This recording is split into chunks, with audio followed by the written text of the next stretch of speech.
Our sister is not a thief! Why do they look like my dead triplets? You know what they say about family. Blood is thicker than water. Well, let me tell you something. Sometimes that blood can poison you, and the water you thought was nothing becomes the only thing keeping you alive. I'm about to tell you a story that'll make you question everything you think you know about family, love, and justice. And I should know, because I lived every single moment of it. Please do me a quick favor before I start my story. Hit that subscribe button, give this video a like, and drop your country in the comments. I love to know where you're listening to me from. Thank you. My name is Aliyah, and this is the story of how I raised 3 little girls who weren't even my blood sisters, how we lost everything, found each other, and discovered that sometimes the people who are supposed to protect you are the ones holding the knife to your back. But most importantly, this is a story of how God has a way of making things right, even when it takes years to see his plan unfold.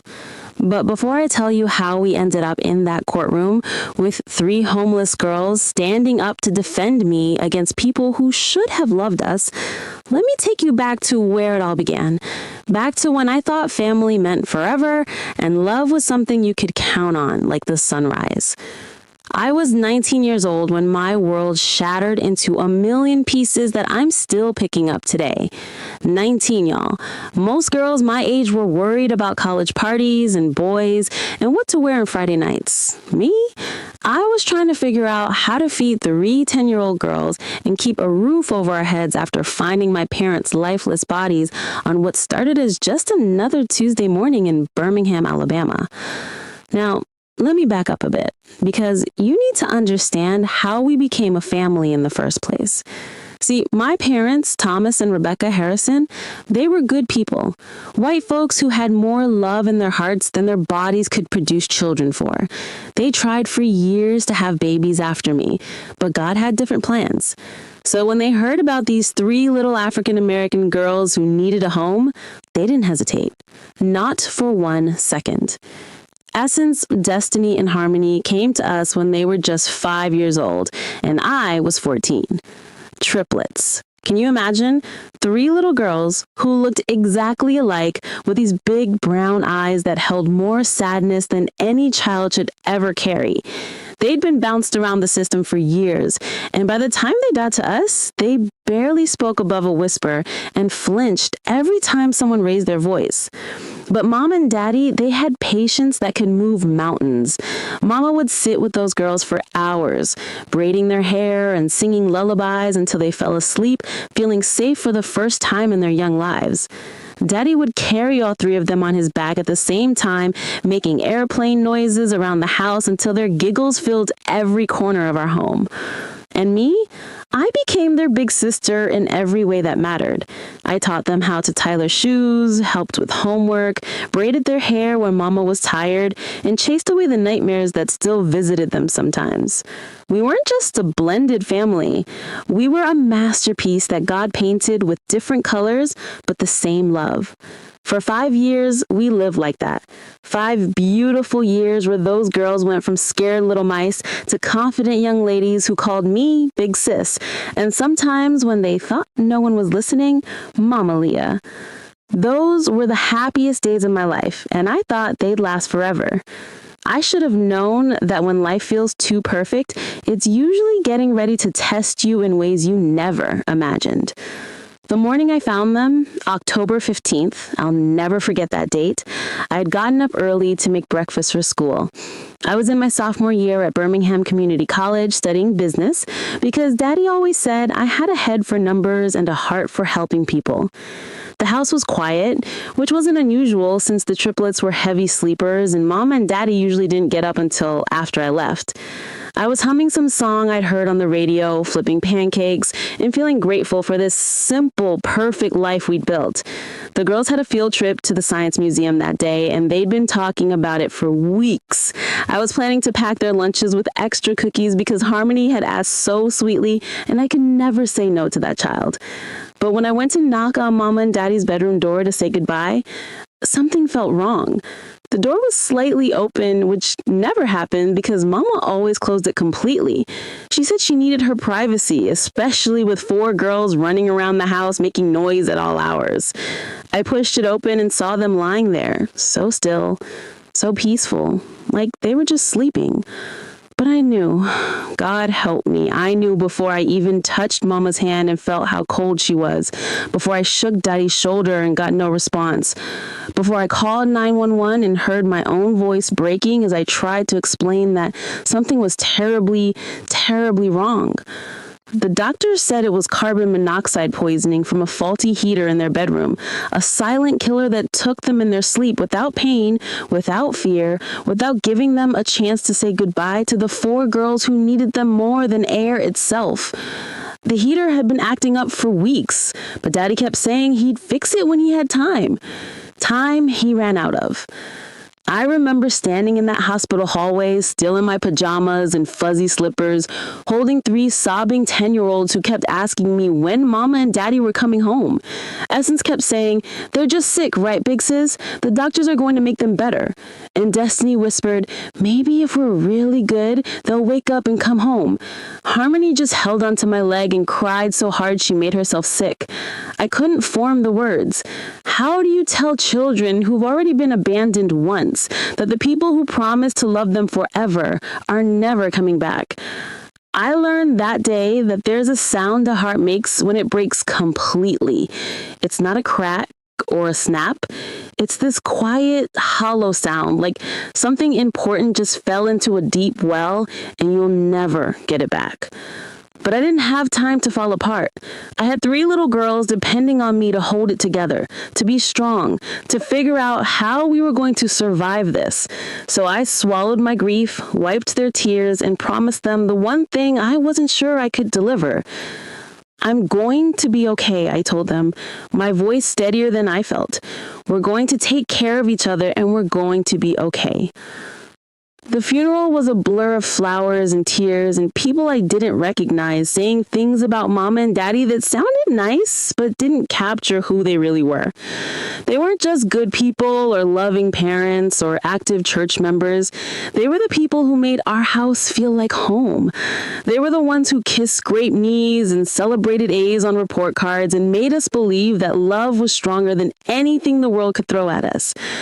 Granny Ophelia, Mama's mother, was the only family member who seemed to actually care about us as people instead of problems to be solved. She was 82 years old, living on a fixed income in a tiny apartment across town, but she held us all together during those first few days.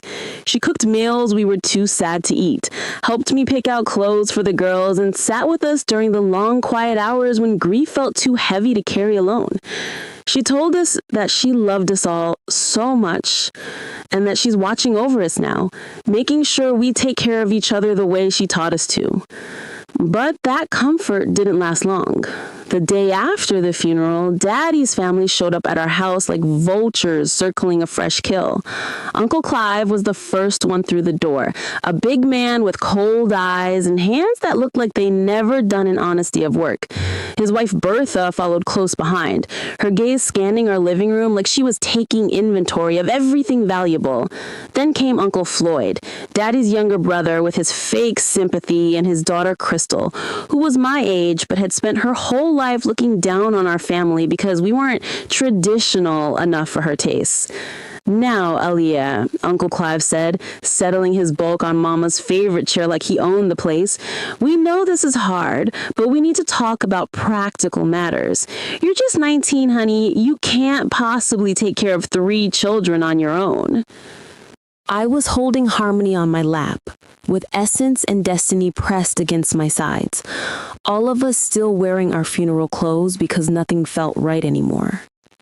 These girls were already traumatized enough, and here were these people talking about our future like we were cattle at an auction. "I can take care of them," I said, my voice barely above a whisper, because I was trying not to scare the girls more than they already were. "We're family. We stay together." Aunt Bertha let out this bitter laugh that made my skin crawl. Family? Honey, you're not even related to these children. They're adopted. They're not your blood. They're my sisters, I said, louder this time, feeling Essence squeeze my hand tighter. She was always the protector of the three, even though she was only 10 minutes older than the other two. Mama and Daddy adopted them legally. They're part of this family. Were, Uncle Floyd corrected, emphasizing that word like a slap across my face. They were legally part of Thomas and Rebecca's family. But Thomas and Rebecca are gone now, and these children need to go back where they belong. Back where they belong. Like they were lost luggage instead of little girls who'd been calling our home home for 5 years. Like the way they drew pictures of our family with stick figures holding hands meant nothing. Like the Christmas mornings and birthday parties and bedtime stories were just make-believe. That's when I learned my first lesson about how cruel family can be when money and property are involved. See, Mama and Daddy had left everything to me in their will. The house, their savings account, their life insurance policies. It wasn't millions, but it was enough to take care of all 4 of us if we were careful and smart about it. But if the triplets went back into the system, if I was alone, then these vultures could swoop in and claim that a 19-year-old girl didn't need a 4-bedroom house or a substantial bank account. They could challenge the will, tie everything up in court, and maybe walk away with a piece of what Mama and Daddy had worked their whole lives to build. We've already contacted social services, Crystal announced with this smug smile that made me want to slap it right off her perfectly made-up face. These children will be placed in appropriate homes while Aaliyah gets her life together, maybe goes to college, finds a husband, has her own kids someday. Appropriate homes, like our home, where they'd been loved and cherished and celebrated for 5 years, wasn't appropriate because I was 19 and Black and suddenly orphaned too. I held those girls tighter and made a promise right there in front of those hateful people. You're not taking them anywhere.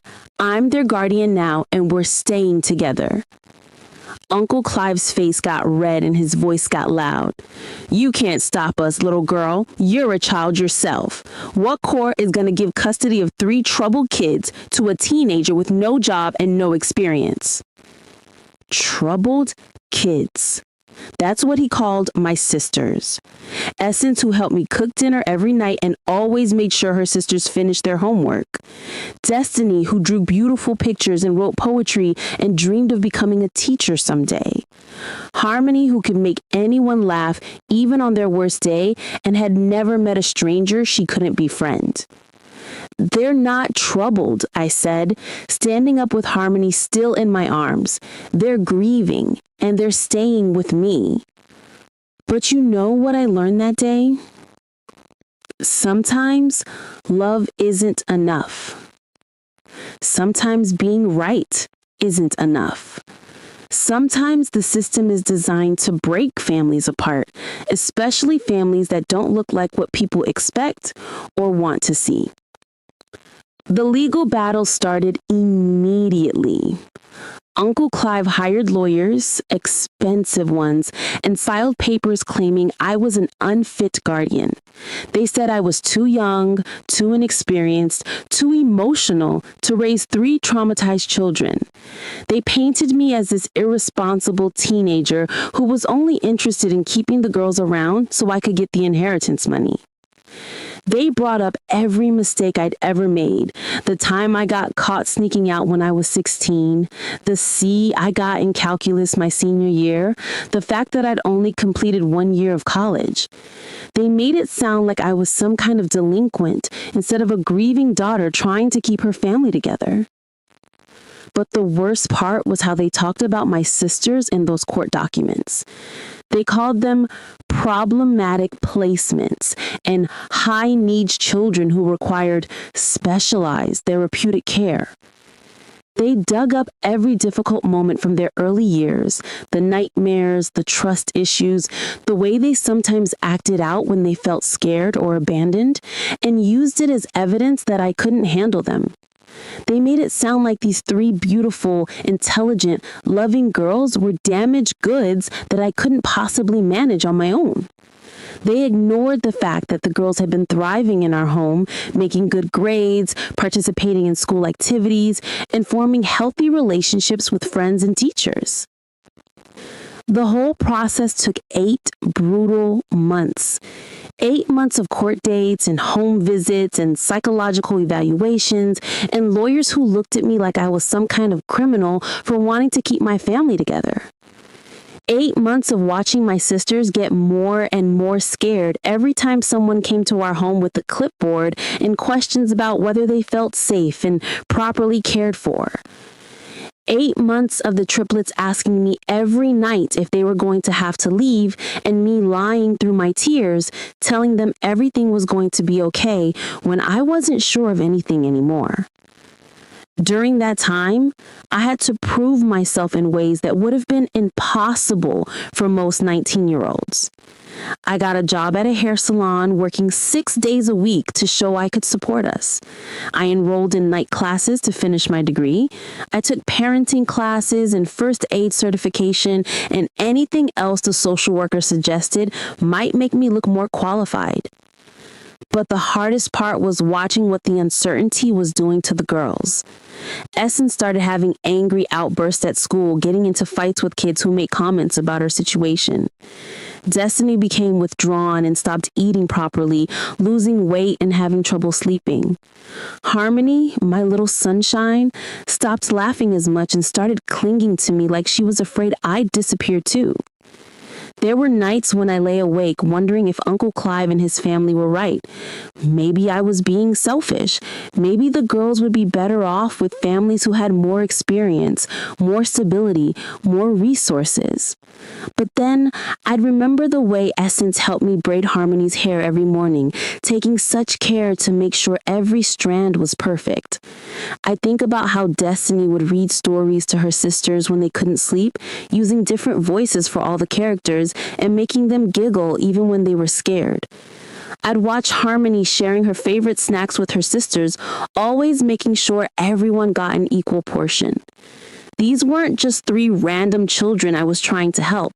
They were my sisters in every way that mattered, and we had formed bonds that couldn't be broken by paperwork or legal challenges or the greed of people who saw us as obstacles instead of family.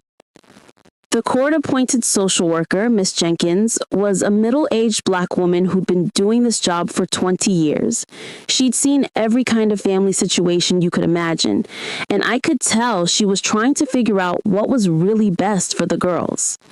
She spent hours with us, observing how we interacted, asking the girls questions about how they felt, watching me handle everything from homework help to temper tantrums to bedtime routines. I was terrified every time she came over, but I tried to just be myself and let her see how much we loved each other. These girls have a strong attachment to you, she told me after one of her visits. But attachment isn't the only factor we consider. There are practical concerns about your age, your financial stability, your support system. I understood what she was saying, but it felt like she was missing the most important point. Yes, I was young. Yes, money was tight. Yes, I was learning how to be a parent on the fly.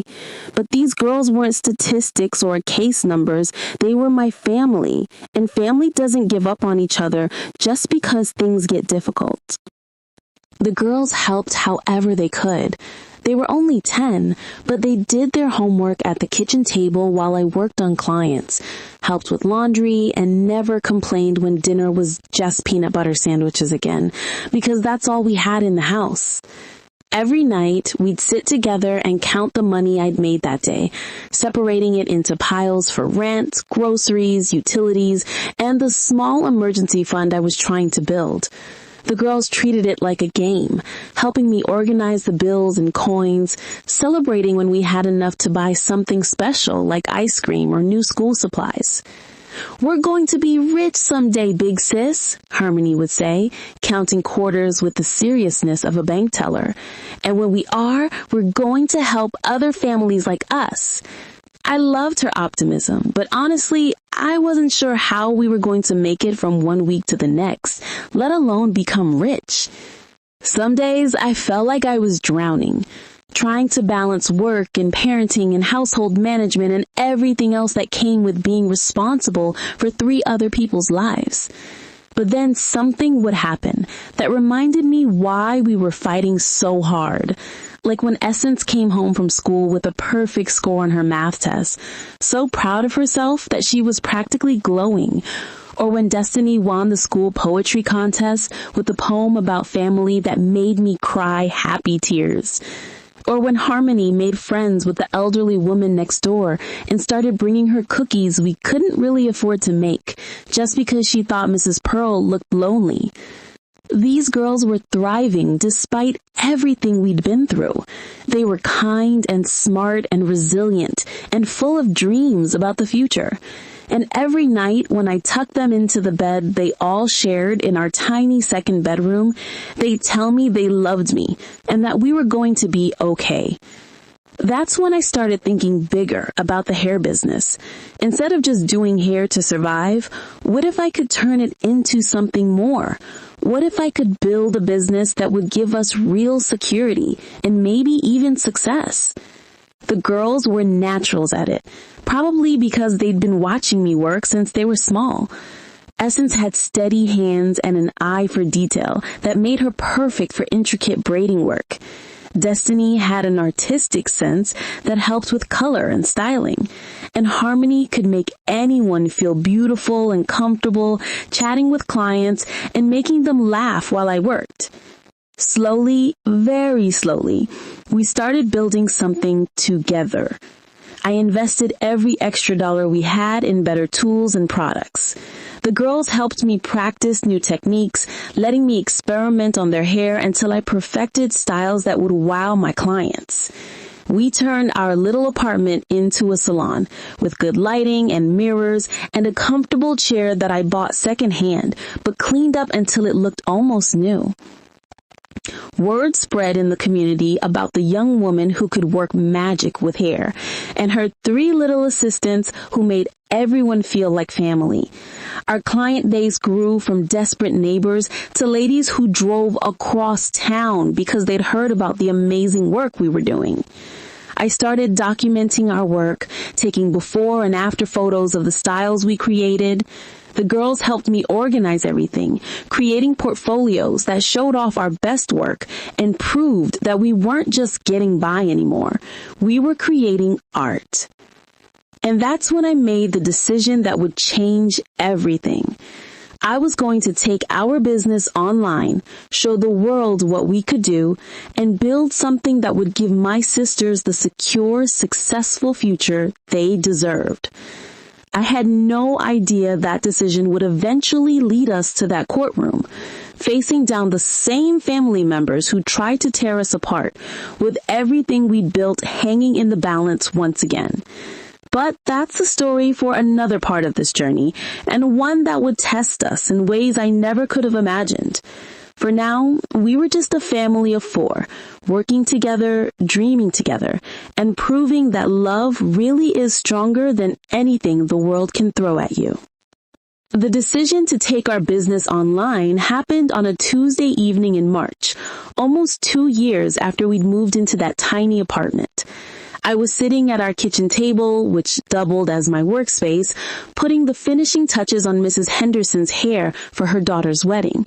The girls were sprawled on the living room floor doing homework, and everything felt peaceful for the first time in months.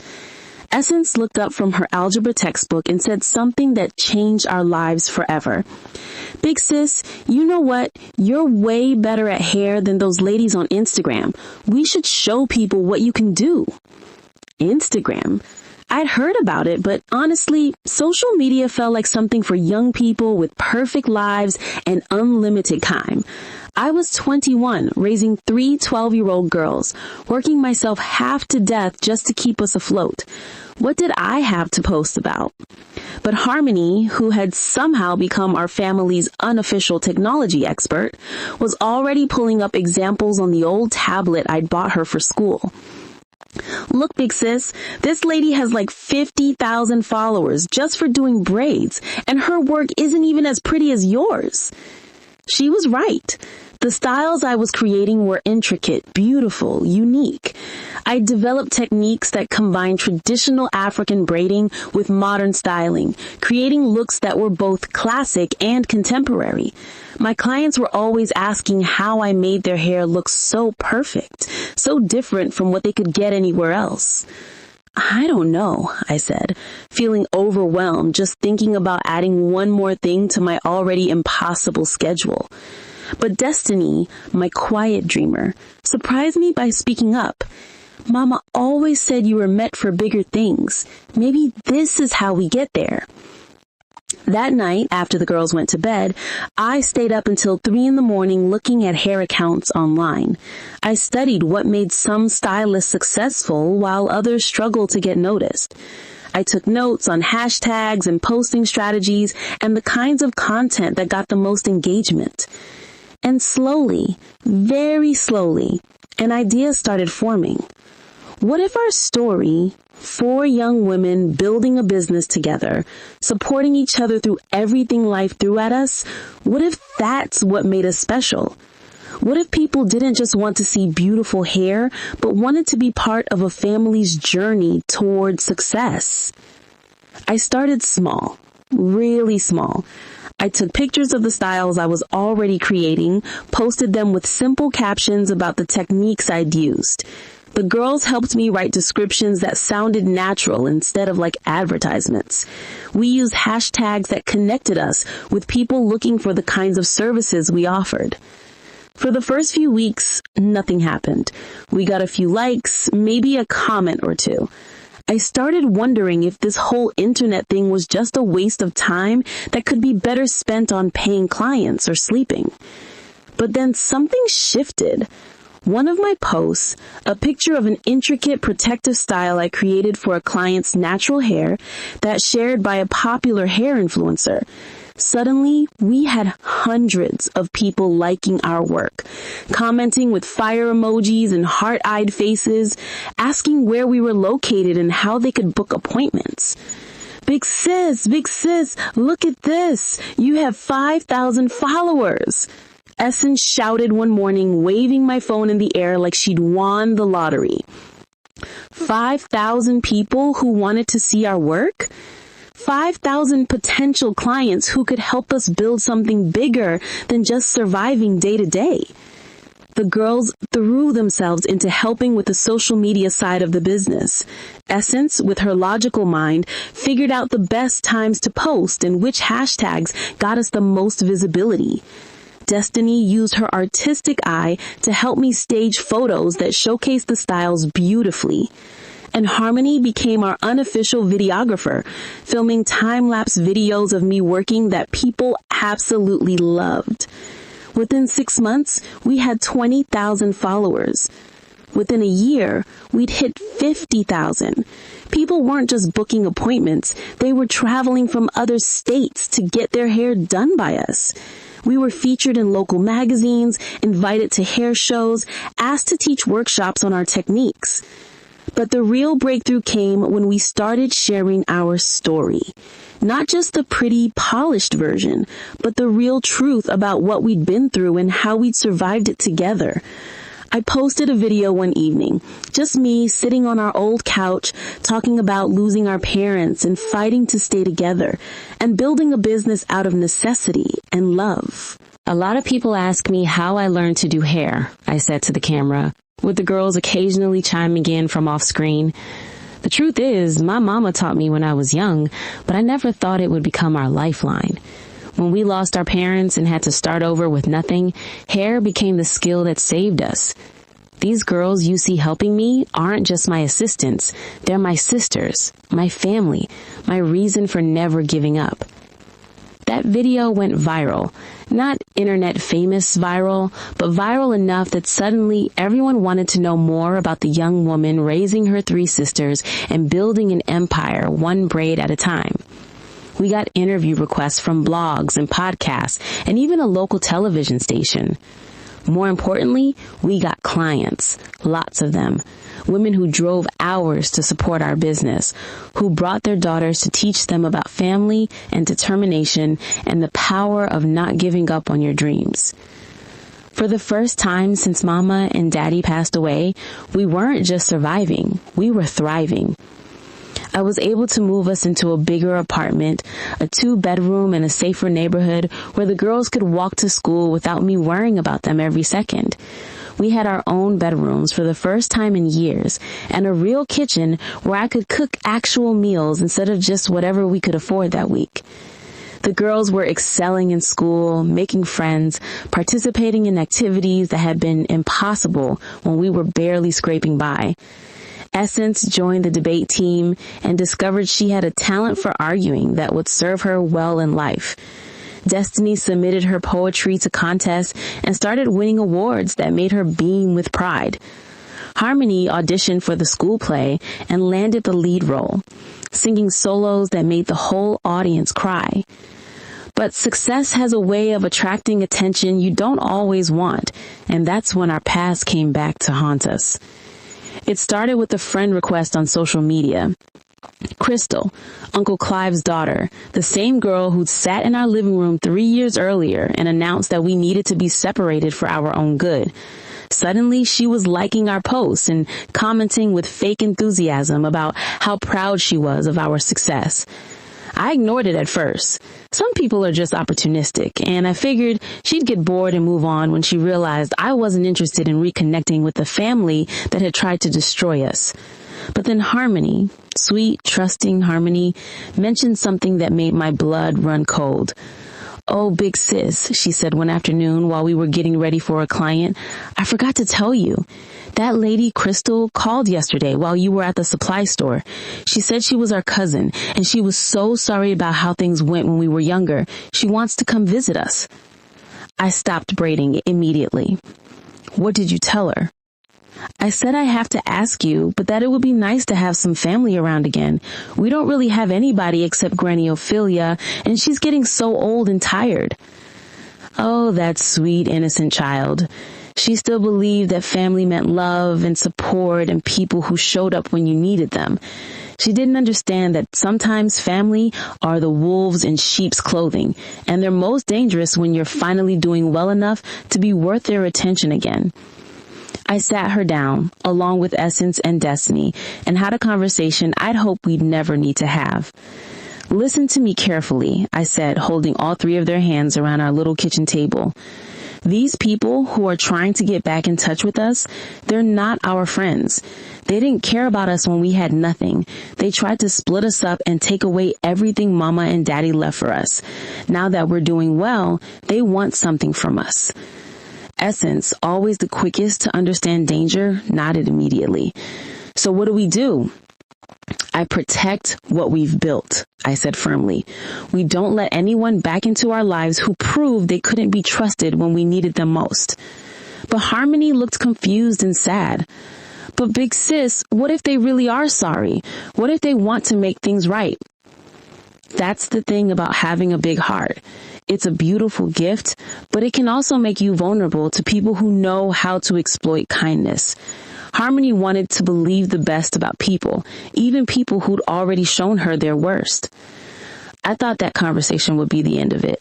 I blocked Crystal on social media, ignored the phone calls, and assumed they'd eventually get the message and leave us alone. But I underestimated how persistent people can be when they smell money and success. 3 weeks later, Crystal showed up at our apartment building. Just appeared in our lobby one Saturday morning like she had every right to be there, carrying flowers and wearing a sad expression that I'm sure she'd practiced in the mirror. Harmony answered the door because I was in the back working on a client. And by the time I realized what was happening, Crystal was sitting on our couch talking to all three girls about how much she'd missed them and how sorry she was about the way things had gone years earlier.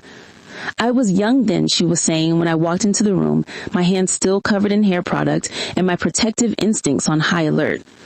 Crystal, I said, my voice colder than Birmingham in January, what are you doing here? Aaliyah, she jumped up and tried to hug me like we were lost long friends instead of people who'd been on opposite sides of a legal battle. You look amazing. I've been following your business online. You're doing such incredible work. I'm so proud of you. Proud, like she had any right to claim pride in what we'd accomplished after she'd tried to tear us apart. I need you to leave, I said simply. But Harmony, bless her heart, looked stricken. Big sis, she came all this way to apologize. Can't we at least hear what she has to say? That's when I learned that having a big heart can sometimes work against you. Harmony's capacity for forgiveness and her desire for family connections were being weaponized by someone who knew exactly which emotional buttons to push. Crystal spent the next hour spinning a story about how she'd grown up and realized how wrong her family had been. How she'd always felt guilty about not standing up for us. How she'd watched our success from afar and felt so proud of us for how we'd overcome everything. And slowly, despite my warnings and my better judgment, she started worming her way back into our lives. It happened gradually at first, a text message here and there, checking in on the girls, an invitation to coffee that Harmony begged me to accept, a story about how Crystal was estranged from her own parents now and understood what it felt like to be alone in the world. The thing about manipulation is that it works best when it happens so slowly you don't notice it until you're already trapped. Crystal was smart enough not to push too hard too fast. She positioned herself as the repentant family member who learned from her mistakes and just wanted a chance to make things right. And because we'd been isolated for so long, because the girls were hungry for connections beyond just the four of us, because I was exhausted from carrying all the responsibility alone, I started to let my guard down.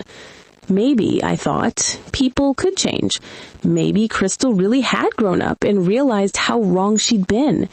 Maybe having some family support wouldn't be the worst thing in the world. I should have trusted my first instincts. The real problem started when Crystal began offering to help with the business. She had a marketing degree, she said, and connections in the beauty industry that could take us to the next level. She knew people who could get us into major hair shows, brands that might want to sponsor us, opportunities that could turn our local success into something national. You're working so hard, cousin, she said one afternoon while watching me juggle 3 clients and help the girls with homework at the same time. You don't have to do everything alone anymore. Family helps family, right? Family helps family. The words I'd longed to hear for years, coming from someone whose family had abandoned us when we needed help the most. But the girls, especially Harmony, were so excited about having a grown-up cousin who seemed to care about them. Crystal brought them gifts and took them out for ice cream and listened to their stories about school and friends and dreams for the future. She filled a role that had been empty in their lives, the cool older cousin who understood them in ways their big sisters sometimes couldn't. So when she offered to help manage our social media and book appointments and handle some of the business side of things that were taking time away from the actual hair work, I said yes. It was the biggest mistake I'd made since trusting Uncle Clive's lawyers 3 years earlier. Crystal was good at the business stuff, I'll give her that. Within a few months, our booking system was more organized, our social media presence was more professional, and we were getting opportunities that would have taken me years to find on my own. But gradually, subtly, she started positioning herself as more than just a helper. She began referring to herself as our business manager in conversations with clients and vendors. She started making decisions without consulting me, claiming she was just trying to take some of the pressure off my shoulders. Most concerning, she was getting closer and closer to the girls, especially Harmony, who saw her as the grown-up cousin she'd always wanted. Crystal would take them shopping and to movies, always when I was too busy with clients to join them. She'd give them advice about boys and school and life that undermined my authority as their guardian. Big sis is so strict, I overheard her telling Harmony one day. When I was your age, my parents let me make my own decisions about things. You're growing up. You should have more freedom to choose what's right for you. That night, I tried to talk to the girls about what was happening, but they didn't see the danger the way I did. She's family, big sis, Essen said, though I could see some doubt in her eyes, and she's helping us succeed. Isn't that what you always wanted? I want us to succeed together as a family, just us.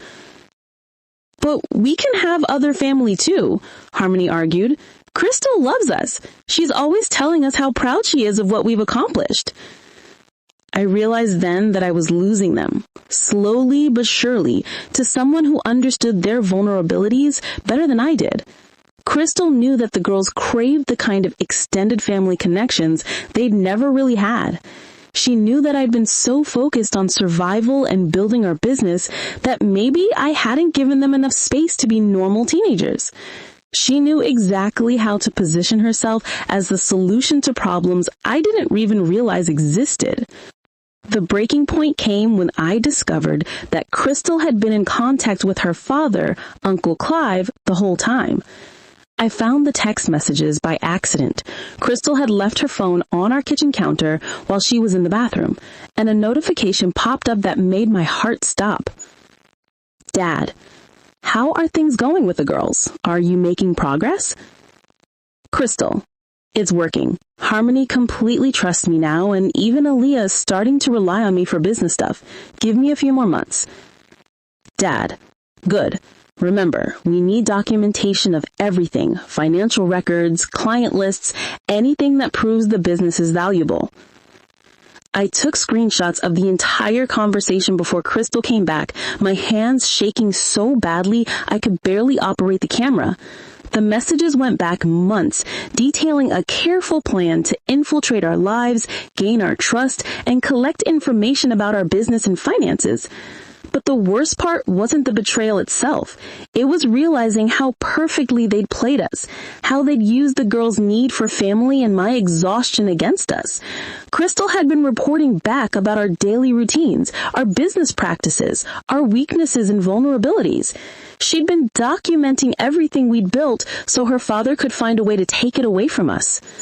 Again. When I confronted Crystal, she didn't even try to deny it.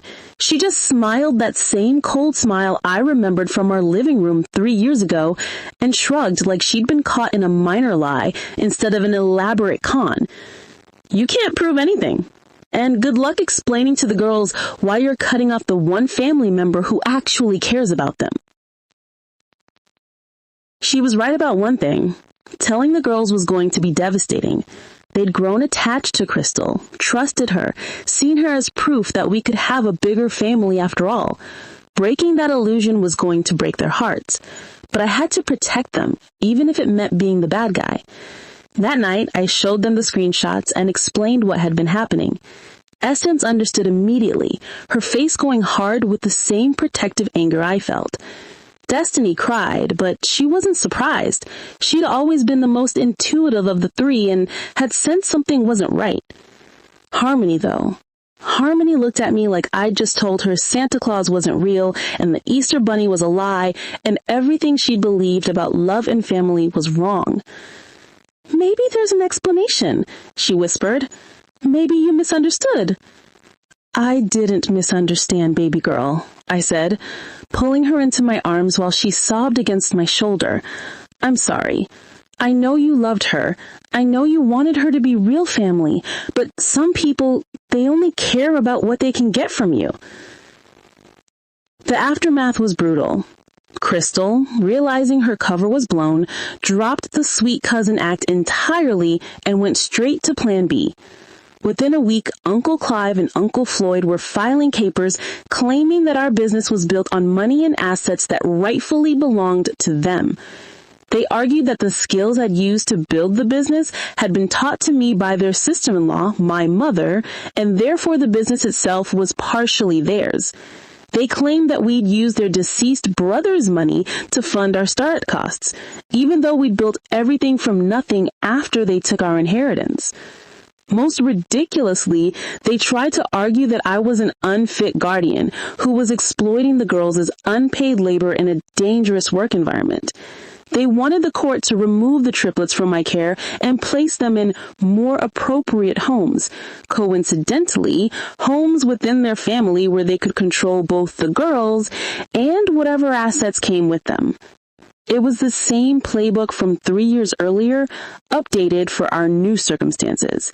They couldn't stand to see us succeed independently, so they were trying to destroy what we'd built and claim the pieces for themselves. But this time, we weren't scared children with no resources and no support. We had a successful business, money in the bank, and a community of people who'd watched us build something beautiful from nothing. We had evidence of their manipulation and fraud, and we had each other. The legal battle was fierce, but shorter than the first one. Our lawyer, a brilliant woman named Octavia Bell, who specialized in family and business law, tore the arguments apart piece by piece. She showed the court that our business had been built entirely with money we'd earned ourselves, using skills I'd developed through years of practice and education. She demonstrated that the girls were thriving academically and emotionally, that they were partners in our business rather than exploited workers. Most importantly, she exposed the conspiracy between Crystal and her father, showing the court the text messages and documenting how they'd attempted to defraud us through manipulation and lies. Judge Crawford, the same woman who'd granted me guardianship years earlier, was not amused by Uncle Clive's continued attempts to harass our family. "Mr. Harrison," she said, her voice carrying 30 years of judicial authority, "this court granted custody of these children to Miss Aaliyah Harrison 3 years ago based on what was best for them.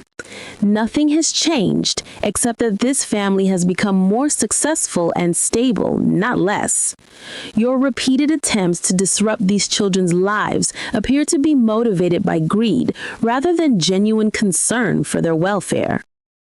She dismissed all their claims and issued a restraining order preventing Uncle Clive, Uncle Floyd, Crystal, and anyone acting on their behalf from contacting us or attempting to interfere with our business or our family.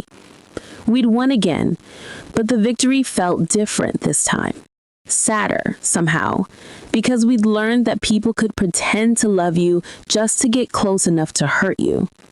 The girls had learned a hard lesson about trust and family, and the fact that sometimes the people who should protect you are the ones you need protection from.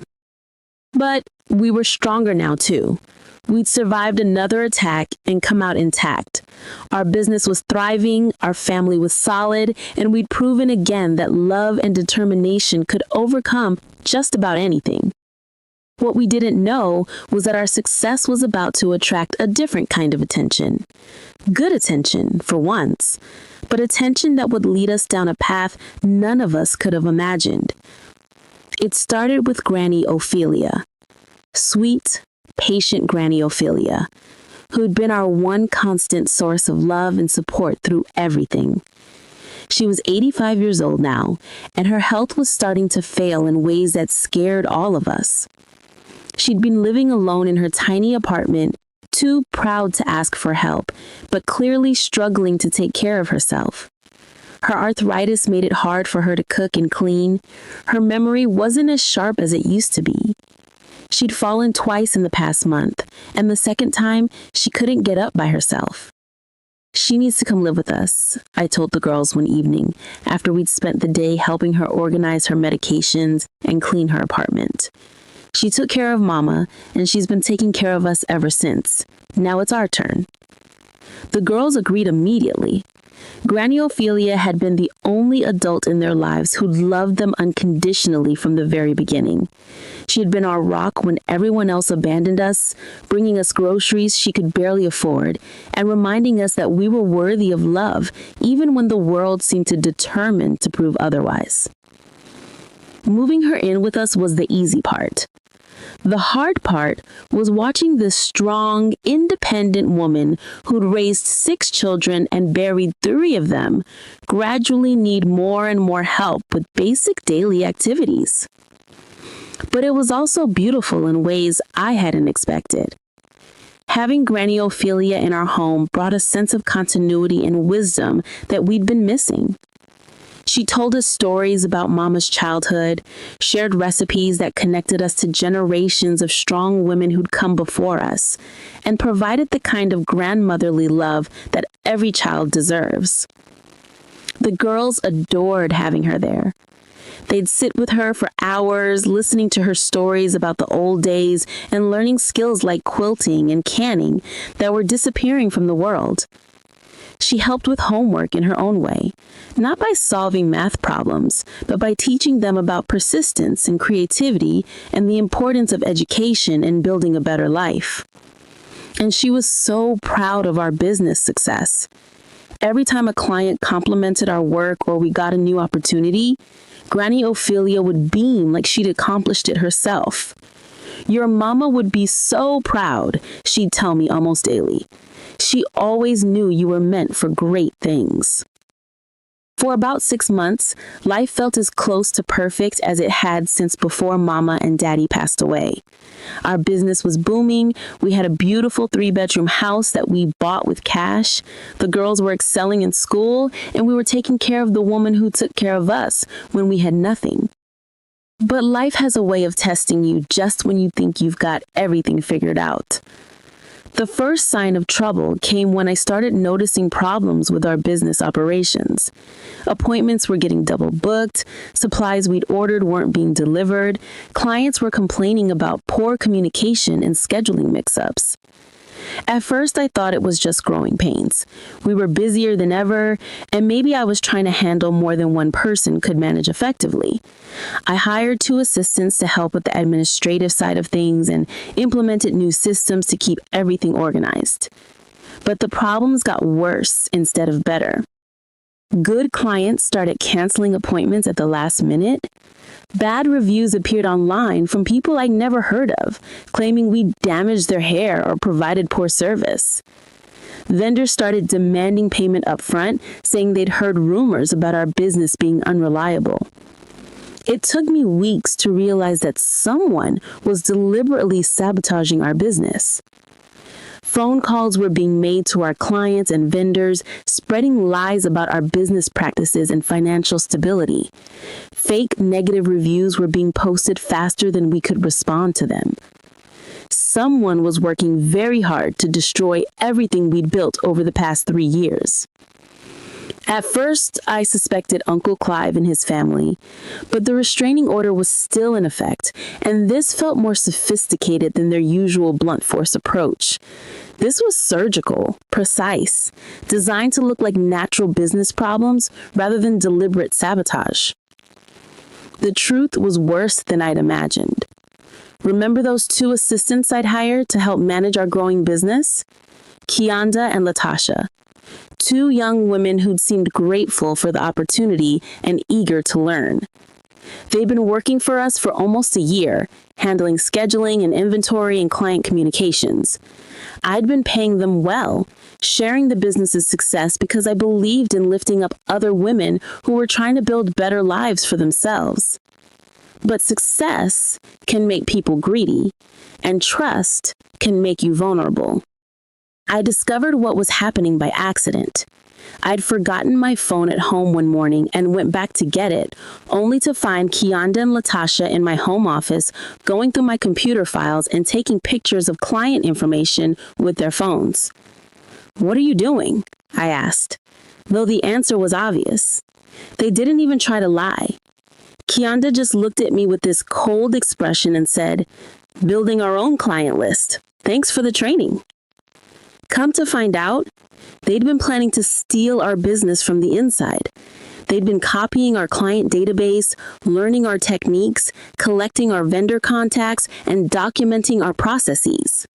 The sabotage had been designed to drive our clients away so they could swoop in with their own competing business using everything they'd learned while working for us. They'd already secured funding from an investor who thought he was backing two ambitious young entrepreneurs, not knowing he was actually funding theft and corporate espionage. They had a location picked out, equipment ordered, and a marketing plan that was basically a copy of everything we'd built over the past 3 years. Worst of all, they'd been recruiting our employees. Several of the independent stylists who rented booth space in our expanded salon had been approached about joining their new venture, with promises of better pay and more freedom. I fired them immediately, of course, but the damage was already done. They'd poisoned relationships with some of our best clients, stolen proprietary information, and created enough chaos in our operations that our business was hemorrhaging money and credibility. And then, just when I thought things couldn't get any worse, Granny Ophelia passed away. She went peacefully in her sleep, which is how everyone wants to go. But for us, losing her felt like losing our last connection to Mama and the life we'd had before everything fell apart. She'd been our anchor, our reminder that family meant love and loyalty and people who showed up when you needed them most. The girls were devastated. Harmony stopped eating for days, just sat in Granny Ophelia's favorite chair, crying and holding the quilt she'd been teaching her to make. Destiny channeled her grief into poetry that was so beautiful and heartbreaking I couldn't read it without sobbing. Essence, my little protector, tried to hold everyone together while falling apart inside herself. And me? I felt like I was drowning. I was trying to save our business, comfort 3 grieving teenagers, handle funeral arrangements for the woman who'd been like a second mother to me, and keep our family from falling apart under the weight of loss and stress and financial pressure. For the first time since Mama and Daddy had passed away, I wasn't sure we were going to make it through. The funeral was small but beautiful.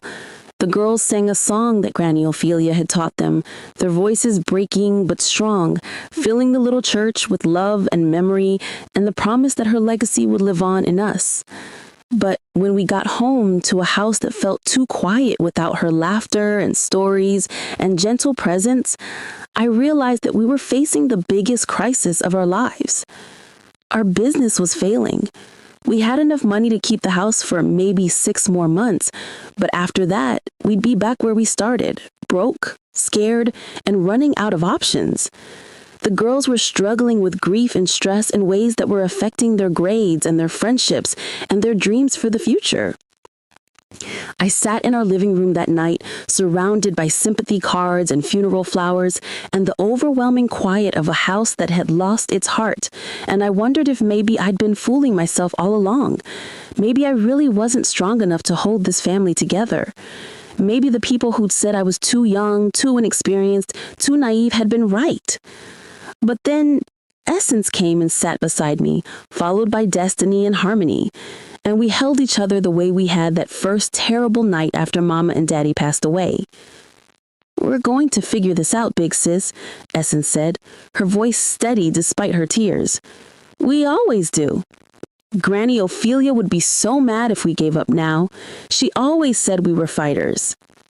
And Harmony, my eternal optimist who'd been quiet for days, looked up at me with eyes that were sad but not broken and said, "We just need to start over again. We did it before, and we can do it again." That's when I realized they were right. We'd survived losing our parents, fighting off predatory relatives, starting from nothing, building a business, and every other challenge life had thrown at us. We'd survive because we had each other, because we never gave up, and because we understood that family means you keep fighting even when everything seems hopeless. So we started over, again. We closed the salon, sold off the equipment we couldn't use, and went back to working out of our house. We focused on rebuilding our reputation one client at a time, proving that we could still create beautiful work even without all the fancy tools and professional space. The girls threw themselves into helping in ways that amazed me. They'd grown up so much over the past few years, and now they were true partners in our business, rather than just assistants. Essence handled all our scheduling and bookkeeping with the precision of a seasoned manager. Destiny created marketing materials and social media content that was more professional than anything we'd had before. Harmony managed client relations with a warmth and professionalism that made everyone feel like family. Slowly, very slowly, we started to rebuild. Former clients began coming back when they realized that the problems had been caused by sabotage rather than any decline in our skills.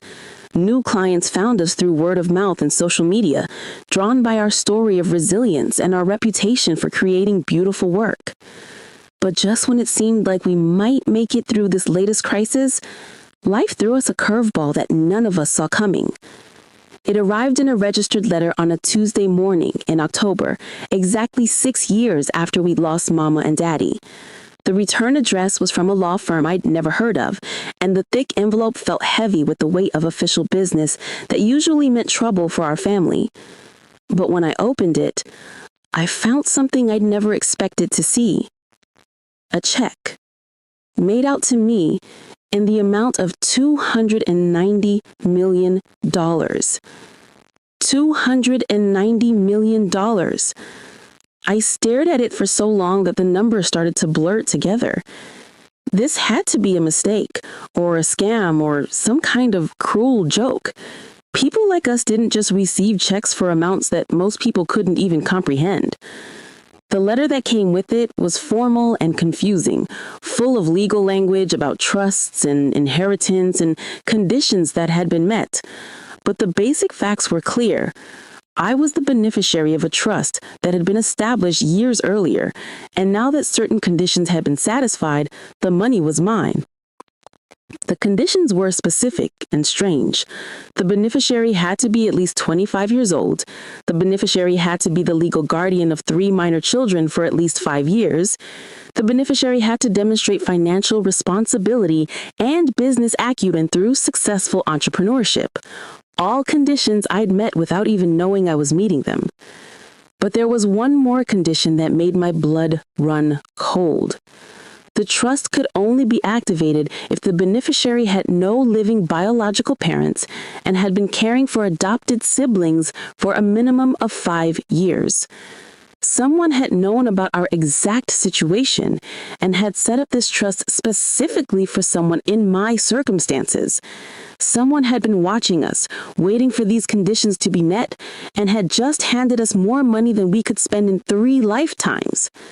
The question was, who and why? The girls were as shocked as I was when I showed them the check and the letter.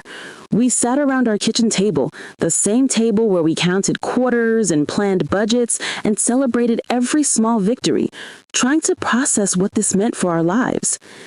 "Is it real?" Harmony whispered, like speaking too loudly might make it disappear. "I think so, though I was still having trouble believing it myself. But we need to find out where it came from and why we're receiving it." That's when everything started moving very quickly. The law firm that had sent the check was legitimate and prestigious, based in downtown Birmingham with offices in several other major cities. When I called to ask questions about the trust, they were polite but unhelpful, explaining that their instructions were to distribute the funds and provide minimal information about the source. But they did tell me one thing that made my heart race. If I had any questions about the trust or its origins, I should contact the family court where I'd been granted guardianship of the girls. Why would a trust involving nearly $300 million have anything to do with family court? Before I could investigate further, before I could even figure out how to safely deposit a check that large, our past came back to haunt us one more time. Uncle Clive, Uncle Floyd, Crystal, and several other relatives I barely recognized showed up at our door 3 days after the check arrived.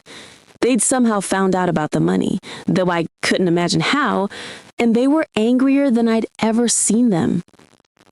"That money belongs to our family," Uncle Clive announced, his voice booming through our living room like he owned the place.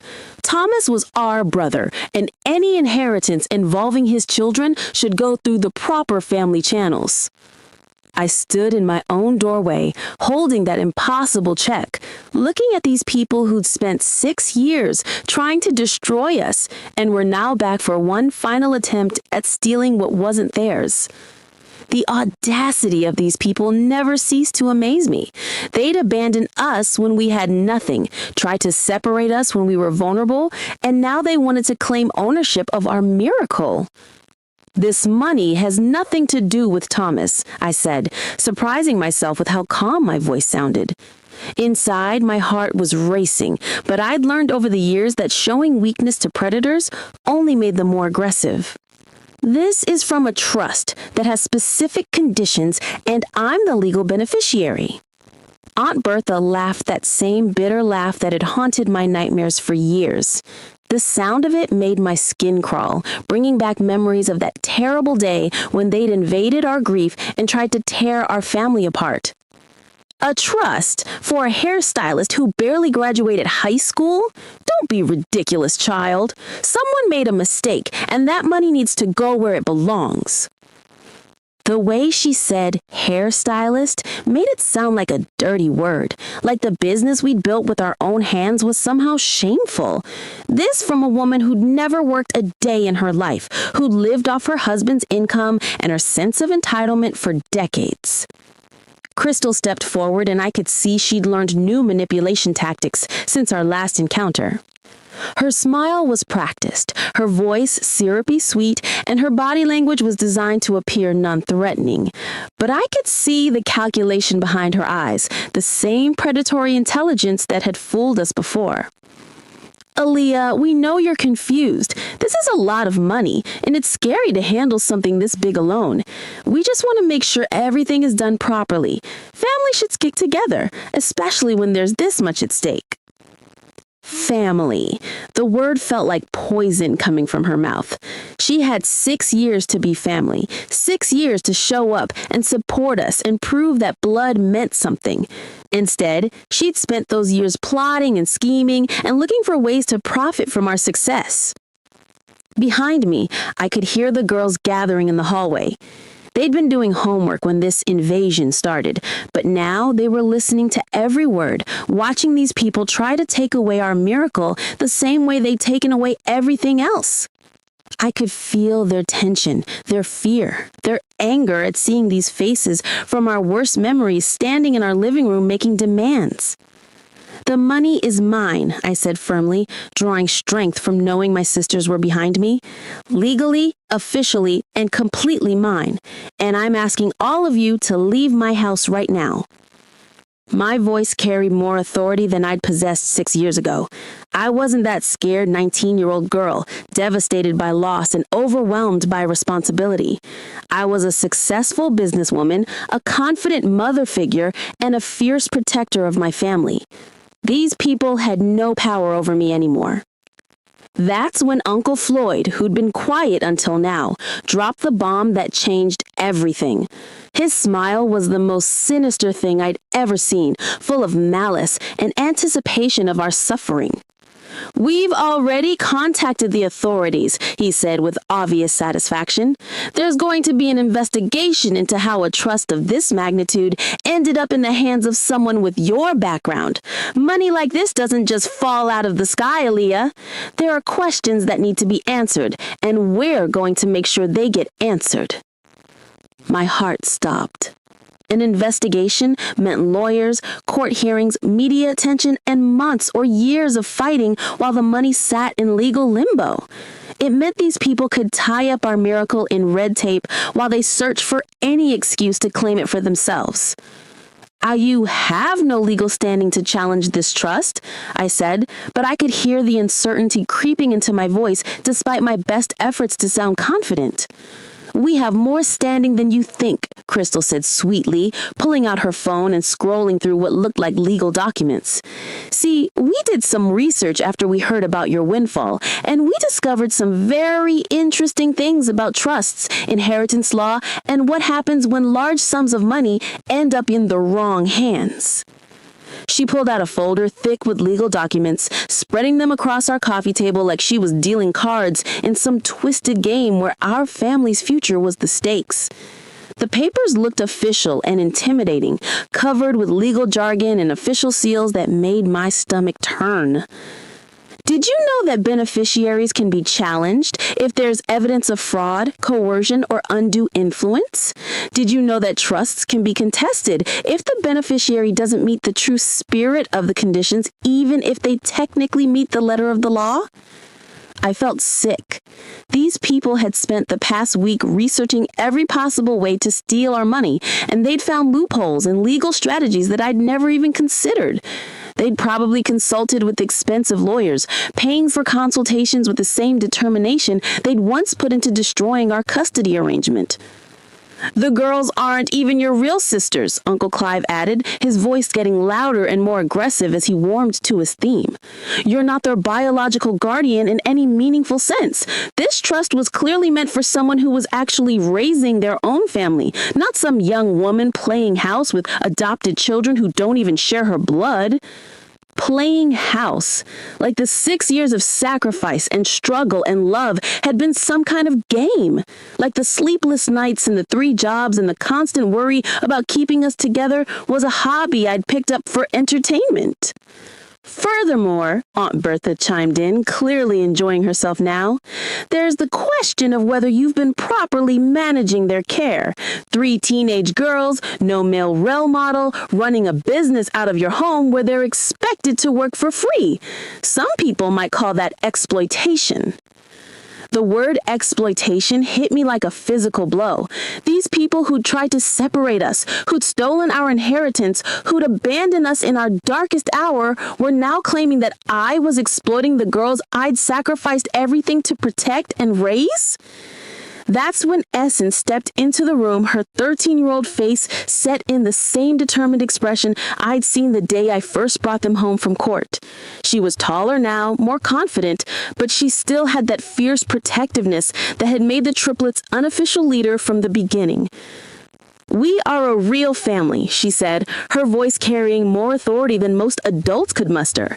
Aaliyah has been our mom, our dad, our protector, and our provider for 6 years. She's earned everything we have, and you people have no right to try to take it away from us again. The pride I felt in that moment almost overwhelmed me. This girl who'd been so quiet and scared when she first came to us was now standing up to adults who intimidated her as a child. She'd grown into someone strong and confident and unafraid to speak her truth. Destiny and Harmony appeared beside her, the 3 of them forming a united front that reminded me why I'd fought so hard to keep us together. They moved with the kind of synchronized purpose that only came from years of facing challenges as a team. You tried to separate us when we were little, Destiny said quietly, her voice carrying the weight of remembered pain. You said we weren't really family then, that we belonged in different homes with different people. You can't decide we're family now just because there's money involved. Her words were simple but devastating in their accuracy. These people had made it clear 6 years ago that they didn't consider us a real family. They'd fought in court to prove that our bonds were artificial, that love couldn't replace blood, that we'd be better off apart. Now that there was financial benefit to claiming us, suddenly family mattered. In Harmony, my sweet optimist who still wanted to believe the best about people, looked these adults in the eye with a maturity that broke my heart and made me proud at the same time. You're not our family, she said with quiet conviction. Our family is the people who love us when we have nothing and celebrate with us when we have everything. Our family is the people who show up when things are hard, not the people who only appear when there's something to gain. Our family is right here in this room. I'd never been more proud of those three girls, or more determined to protect them from the people who kept trying to hurt us. They understood something that these adults didn't, that family is about choice and commitment and daily acts of love, not just shared DNA or legal documents. Uncle Clive's face was getting redder by the minute, and I could see that having his arguments dismantled by teenagers was not part of his plan. He was used to intimidating people with his size and his loud voice and his sense of entitlement, but my sisters weren't impressed by any of that. "Get out," I said, my voice strong again, drawing power from the courage my sisters had shown. "All of you, get out of my house and stay away from my family." But as they gathered their papers and prepared to leave, Crystal turned back with one final threat that made my blood run cold. "We'll see you in court, cousin," she said with that same cold smile I remembered from our childhood. "And this time, we're gonna win. We've got lawyers, we've got evidence, and we've got time. You might have gotten lucky before, but luck runs out eventually." Uncle Floyd nodded in agreement, his expression equally menacing. "You should enjoy that money while you can, little girl, because it's not going to be yours much longer." After they left, I sat on our couch holding that impossible check and trying to process what had just happened. The girls gathered around me, and for a moment we just sat there in silence, dealing with the reality that our past was trying to destroy our future once again. "Are they going to take the money away?" Harmony asked in a small voice. "Are they going to try to separate us again?" Destiny added, fear creeping into her tone. "I don't know," I said honestly, because lying to them had never been an option in our family. "But I know we're going to fight. We're going to fight with everything we have, and we're not going to let them destroy what we've built." Essence, always the most practical of the three, was already thinking strategically. "We need a lawyer, a really good one, someone who specializes in this kind of case." She was right, of course. This wasn't something I could handle on my own, and the stakes were too high to trust to anything but the best legal representation we could find. The next few weeks were a whirlwind of legal preparation, media attention, and stress that threatened to tear apart everything we'd built. Uncle Clive and his family had filed multiple challenges to the trust, claiming fraud, undue influence, and improper distribution of funds. They'd hired a team of expensive lawyers who specialized in challenging wills and trusts, and they were pulling out every dirty trick in the book. But worse than the legal challenges was the media circus that erupted around our story. Uncle Clive had contacted every news outlet in Alabama, spinning a narrative about a young woman who'd somehow scammed her way into a fortune that rightfully belonged to her deceased father's family. They painted me as either a naive victim being manipulated by unscrupulous lawyers or a clever criminal who'd engineered an elaborate fraud. The story went viral on social media, but not in the inspiring way it did when we were building our business. Now we were portrayed as either innocent victims or master manipulators, depending on which version of events people chose to believe. Comment sections filled up with strangers debating our worthiness, our motives, and our right to the money we'd received. Suddenly, our quiet life was invaded by reporters camping out on our street, photographers trying to get pictures of the girls on their way to school, and bloggers speculating about everything from our financial history to our personal relationships. Our home, which had always been our sanctuary, felt under siege.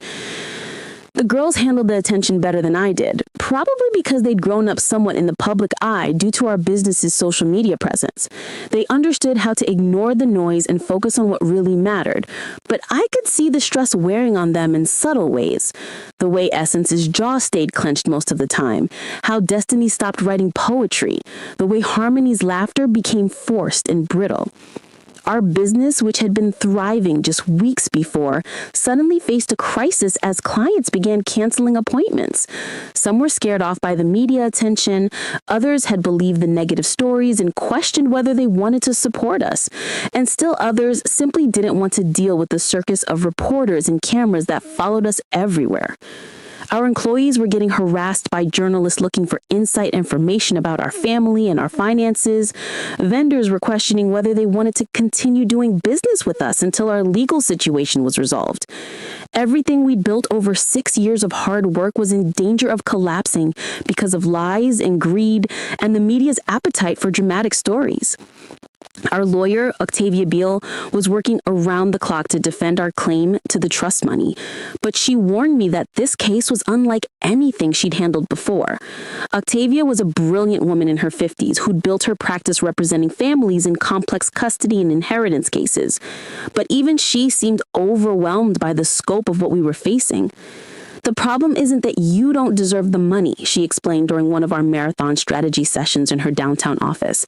The problem is that we don't know who set up the trust or why they chose those specific conditions. Without that information, it's hard to prove that you're the intended beneficiary rather than someone who accidentally met the criteria. She spread out the trust documents across her conference table, pointing to sections that had been puzzling her since we'd first brought the case to her attention. Look at these conditions again. 25 years old, specific but not unusual. Legal guardian of 3 children for at least 5 years, more unusual but still explainable.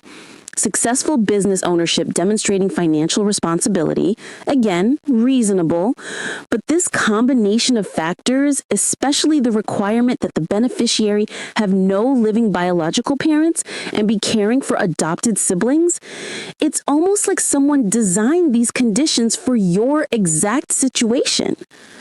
That observation had been bothering me too. The more I thought about it, the more it seemed like someone had been watching our family, documenting our circumstances, and creating a trust that would activate only when someone in our exact situation met all the criteria. We need to find out who created this trust and why. That's the only way we're going to be able to definitively prove that you're the rightful beneficiary and not just someone who got lucky with a bureaucratic mistake. But that investigation was complicated by the fact that the trust had been established through a complex network of law firms, investment companies, and legal entities that made tracing its origins almost impossible. Whoever had set it up had gone to great lengths to maintain their anonymity and protect their identity. That's when Octavia suggested something that terrified me. We needed to go back to family court and request access to sealed records related to our girl's adoption and our guardianship case. If the trust was connected to our family situation, there might be information in those files that could help us understand where the money came from and why we'd received it. The idea of returning to family court brought back all the trauma and fear from our original custody battle. That courtroom represented some of the worst moments of our lives, the place where we'd fought to stay together while people argued about whether our love was real or legally valid. But it also represented our victories. It was where Judge Eleanor Crawford had recognized our family as legitimate and granted me permanent guardianship. It was where we'd proven that chosen families could be just as strong and valid as biological ones. The hearing was scheduled for a Tuesday morning in November, exactly 6 years and 1 month after the day we'd lost Mama and Daddy. The symmetry felt both ominous and hopeful, like we were coming full circle in our journey as a family. As I sat in that same courtroom where I'd fought for custody of my sisters, surrounded by the same wooden benches and formal portraits and American flags, I felt like we'd traveled through time. But this time, we weren't scared children with no resources and no support. We were a strong, successful family with the financial means to fight for ourselves and the emotional resilience that came from surviving everything life had already thrown at us.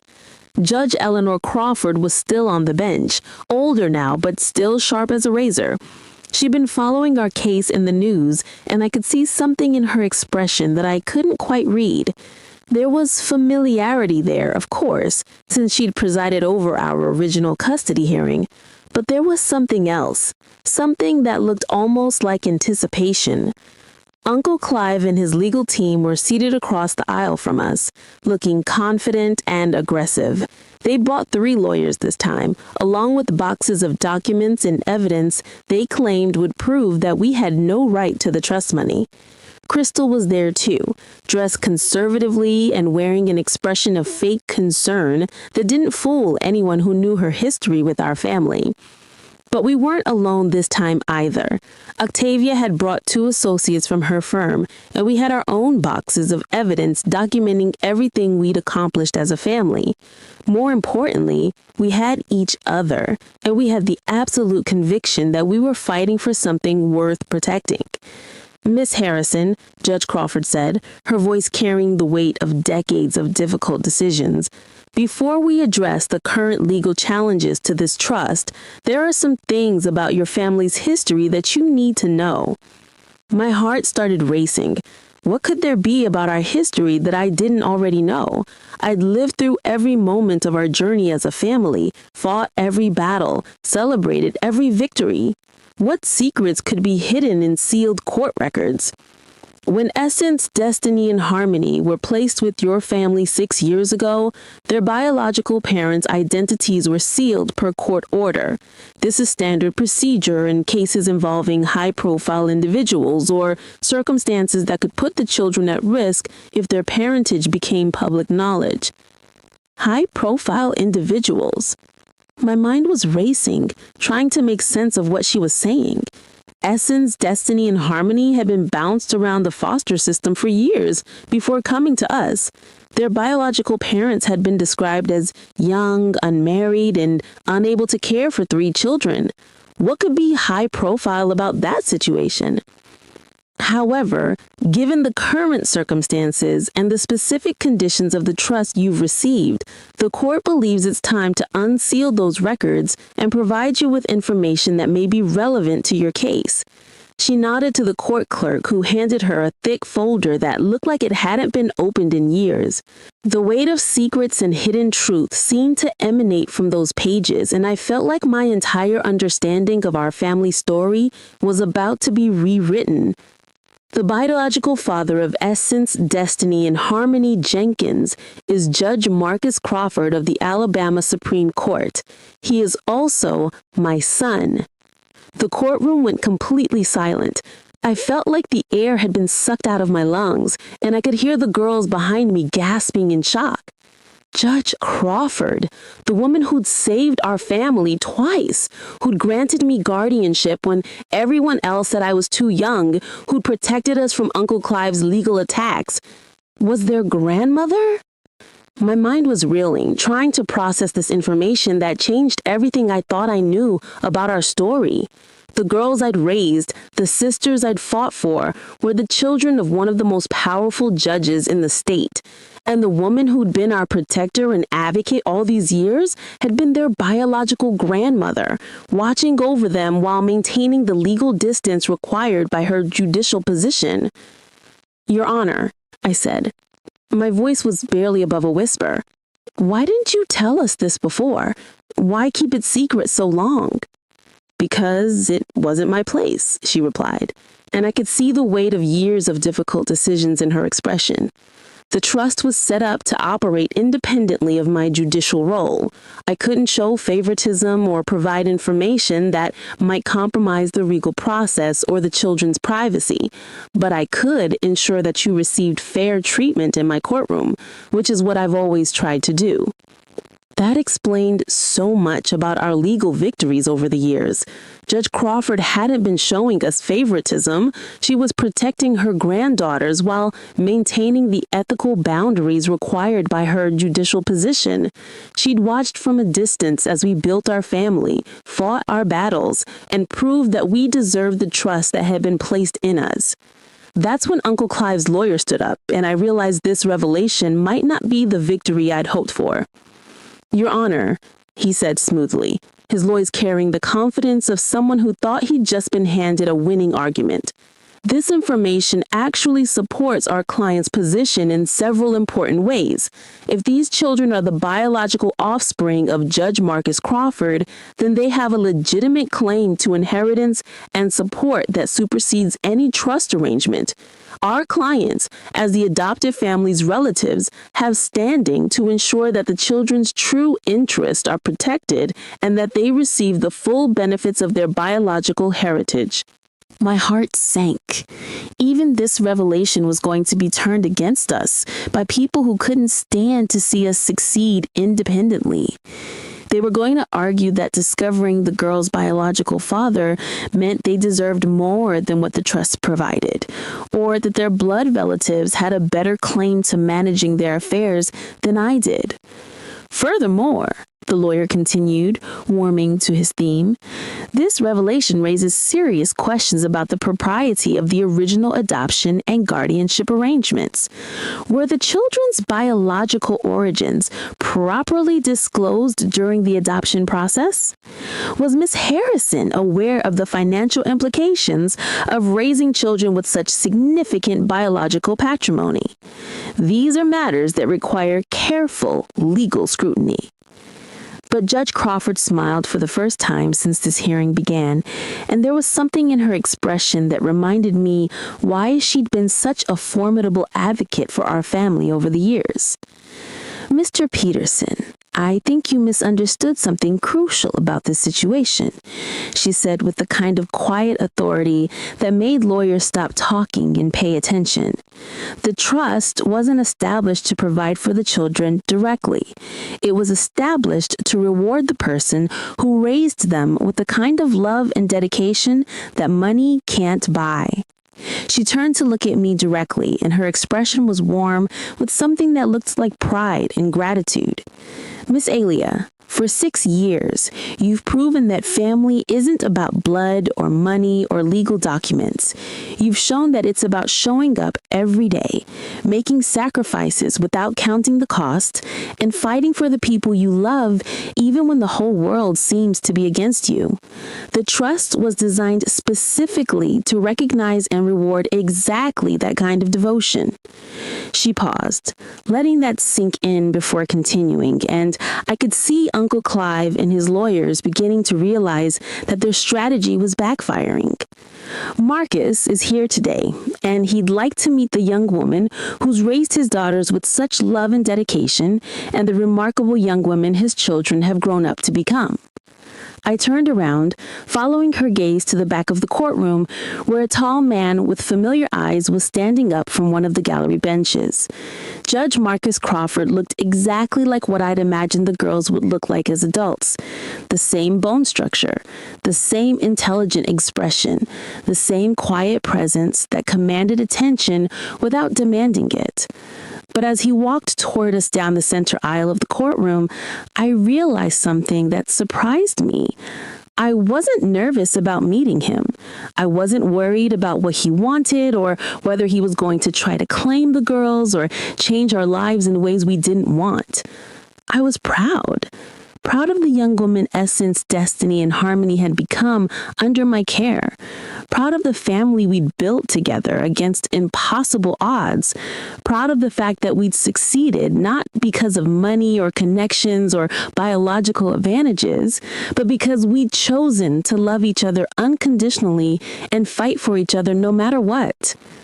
Aaliyah, he said when he reached our table, his voice gentle and respectful, I've been following your story for years. I've watched you raise my daughters with more love and dedication than most biological parents provide. I've seen you build a business, fight off legal challenges, and create a home where they could thrive despite everything you've all been through. His words were carefully chosen, and I could hear the emotion behind them. This wasn't a man who was trying to insert himself into our lives or claim credit for our success. This was a father who'd made an impossible choice years ago and had been living with the consequences ever since. He turned to look at the girls who were watching this interaction with fascination rather than fear.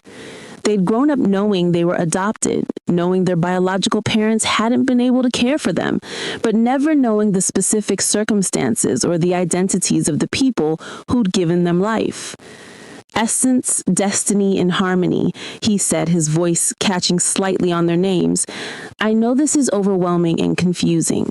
I know you have questions about why I wasn't there when you were younger, why you grew up not knowing who I was, why things happened the way they did. I hope someday you'll give me a chance to explain everything and maybe to be part of your lives in whatever way feels right to you. Essence stepped forward first, always the brave one, and studied his face with the same analytical intensity she brought to everything else in her life. She was looking for truth, for sincerity, for evidence that this man was worthy of the trust he was asking for. "You look like us," she said simply, but her tone carried weight. "I have your grandmother's eyes," he replied with a smile that transformed his entire face. "And apparently so do you. The strength and intelligence you see there comes from a long line of strong women who never backed down from a fight when they were protecting their families." Destiny moved closer, her artist's eye taking in details that the rest of us might miss. The way he held his hands, the way he tilted his head when he was thinking, the way his expression changed when he looked at each of them individually. "Are you why we're good at music and writing?" she asked, her voice curious but cautious. "Harmony has the most beautiful singing voice I've ever heard, and I've been writing poetry since I was little. Did we get that from you or from our biological mother?" "Your biological mother, Delia, was incredibly talented. She was a singer and songwriter who could make people cry with her music. And my mother, your grandmother Eleanor, was a poet before she became a judge. She still writes, actually, though she doesn't share it with many people. So yes, I think you inherited those gifts from both sides of your biological family." In Harmony, my eternal optimist, who'd always believed that everything happened for a reason, asked the question that cut straight to the heart of everything. "Does this mean we have even more family now? Real family who won't try to take things away from us or hurt us?" Judge Marcus Crawford looked at me before answering, understanding that he needed my permission to be part of these girls' lives. The respect in that gesture meant everything to me. He understood that I was their mother in every way that mattered, and he wasn't trying to replace or undermine that relationship. "Only if that's what you want," I said, surprised by how easily the words came. "Only if having him in our lives makes our family stronger instead of more complicated." "I would be honored to be part of your family in whatever way you'll have me. But I want you to understand that I'm not trying to replace anyone or change anything about the beautiful life you've built together. Aaliyah is your mother in every way that matters. I'm just grateful that I might get a chance to know the remarkable young women you've become and maybe to contribute something positive to your futures." That's when Judge Eleanor Crawford spoke again, and I realized this hearing wasn't just about the trust money anymore. It was about family, identity, and the complex ways that love and loss and legal systems intersect to create the families we end up with. "There's one more matter we need to address," she said, her voice carrying 30 years of judicial authority. "Mr. Clive Harrison and his family have challenged Miss Aaliyah Harrison's right to this trust based on their claim that she's not the appropriate guardian for these children. They've requested that the court consider alternative guardianship arrangements that would place the children with blood relatives who could provide what they consider to be more traditional family structures." My blood got cold. Even now, even with all this new information about the girl's biological heritage, Uncle Clive was still trying to tear our family apart. Even with everything we'd accomplished and all the evidence of our success and happiness, he was still claiming that we weren't good enough, weren't real enough, weren't worthy of being a family. But then something happened that I'll remember for the rest of my life. Something that proved beyond any doubt that the bonds we'd forged were stronger than blood or money or legal documents. Essence, Destiny, and Harmony stood up together and walked to the front of the courtroom. Without being asked, without being coached, without any prompting from me or our lawyers, they positioned themselves between me and Uncle Clive's family like three young warriors protecting their home. "Your Honor," Essence said, her voice clear and strong and carrying more authority than many adults could muster, "we'd like to speak on behalf of our sister and our family." Judge Crawford nodded, understanding that these girls had something important to say and that their voices needed to be heard in this process that would determine their futures. Essence continued, her words measured and powerful. We've heard these people claim that we're not a real family because we don't share blood. We've heard them say that Aaliyah isn't qualified to raise us because she was young when our adoptive parents died. We've heard them argue that we'd be better off with someone else, someone with more money or more experience or more traditional family arrangements. She paused, looking directly at Uncle Clive with the same steady gaze that had intimidated adults since she was small. But here's what they don't understand, and what they've never understood. Aaliyah didn't just become our guardian when Mama and Daddy passed away. She became our mother. She became the person who taught us how to be strong when the world tried to break us. She showed us how to work hard for what we want instead of expecting things to be handed to us. She proved that love is about showing up every single day, not just when it's convenient or profitable. Her words were hitting their target with devastating accuracy. I could see Uncle Clive shifting uncomfortably in his seat, and his lawyers were exchanging glances that suggested they were realizing their strategy was backfiring badly. Destiny stepped forward then, her poet's soul finding the perfect words for what we were all feeling, for the emotions that legal documents and courtroom procedures couldn't capture. We've lived in poverty, and we've lived with success. And through all of it, Aaliyah has been the constant that kept us together and kept us safe, she said, her voice gaining strength with each word. She's the one who braided our hair when we were scared and couldn't sleep.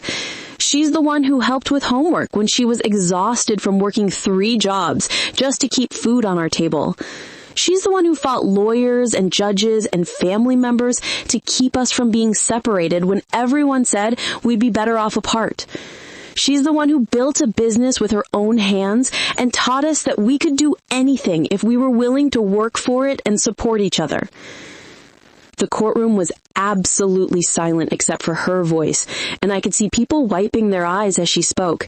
Even the court reporter looked emotional, and she'd probably heard thousands of custody cases over the years. And then Harmony, my beautiful optimist who'd never lost faith in the power of love to overcome any obstacle, delivered the words that brought tears to everyone's eyes and sealed our victory beyond any doubt. These people say they want to protect us, but they've never protected us from anything. They've only tried to take things away from us. They tried to separate us when we were children who'd already lost our adoptive parents. They tried to steal our inheritance when we had nothing. They tried to destroy our business when we started to succeed. And now they're trying to take away our family and the money that was meant to reward the person who loved us enough to sacrifice everything for us. She looked up at Judge Crawford with complete confidence and said, Aaliyah isn't just our sister or our guardian. She's our mother, our protector, our hero, and our best friend, all rolled into one person. She's the reason we survived losing Mama and Daddy. She's the reason we stayed together when everyone said we should be split up. She's the reason we learned that families aren't just about blood. They're about choice and commitment and showing up every single day, no matter how hard things get. Her voice broke slightly, but she pushed through with a determination that had carried our family through every crisis. And if anyone tries to separate us from her or take away what she's earned by loving us, they'll have to go through all 3 of us first, because that's what family does. We protect each other. The courtroom was completely silent for a long moment that seemed to stretch forever. Judge Crawford was wiping her eyes, Judge Marcus Crawford was smiling with obvious pride, and even some of the lawyers and court staff were looking emotional. Uncle Clive and his family looked like they'd just watched their final card get trumped by 3 teenagers who'd grown up understanding that real strength comes from love, not money or legal maneuvering or the accident of shared DNA.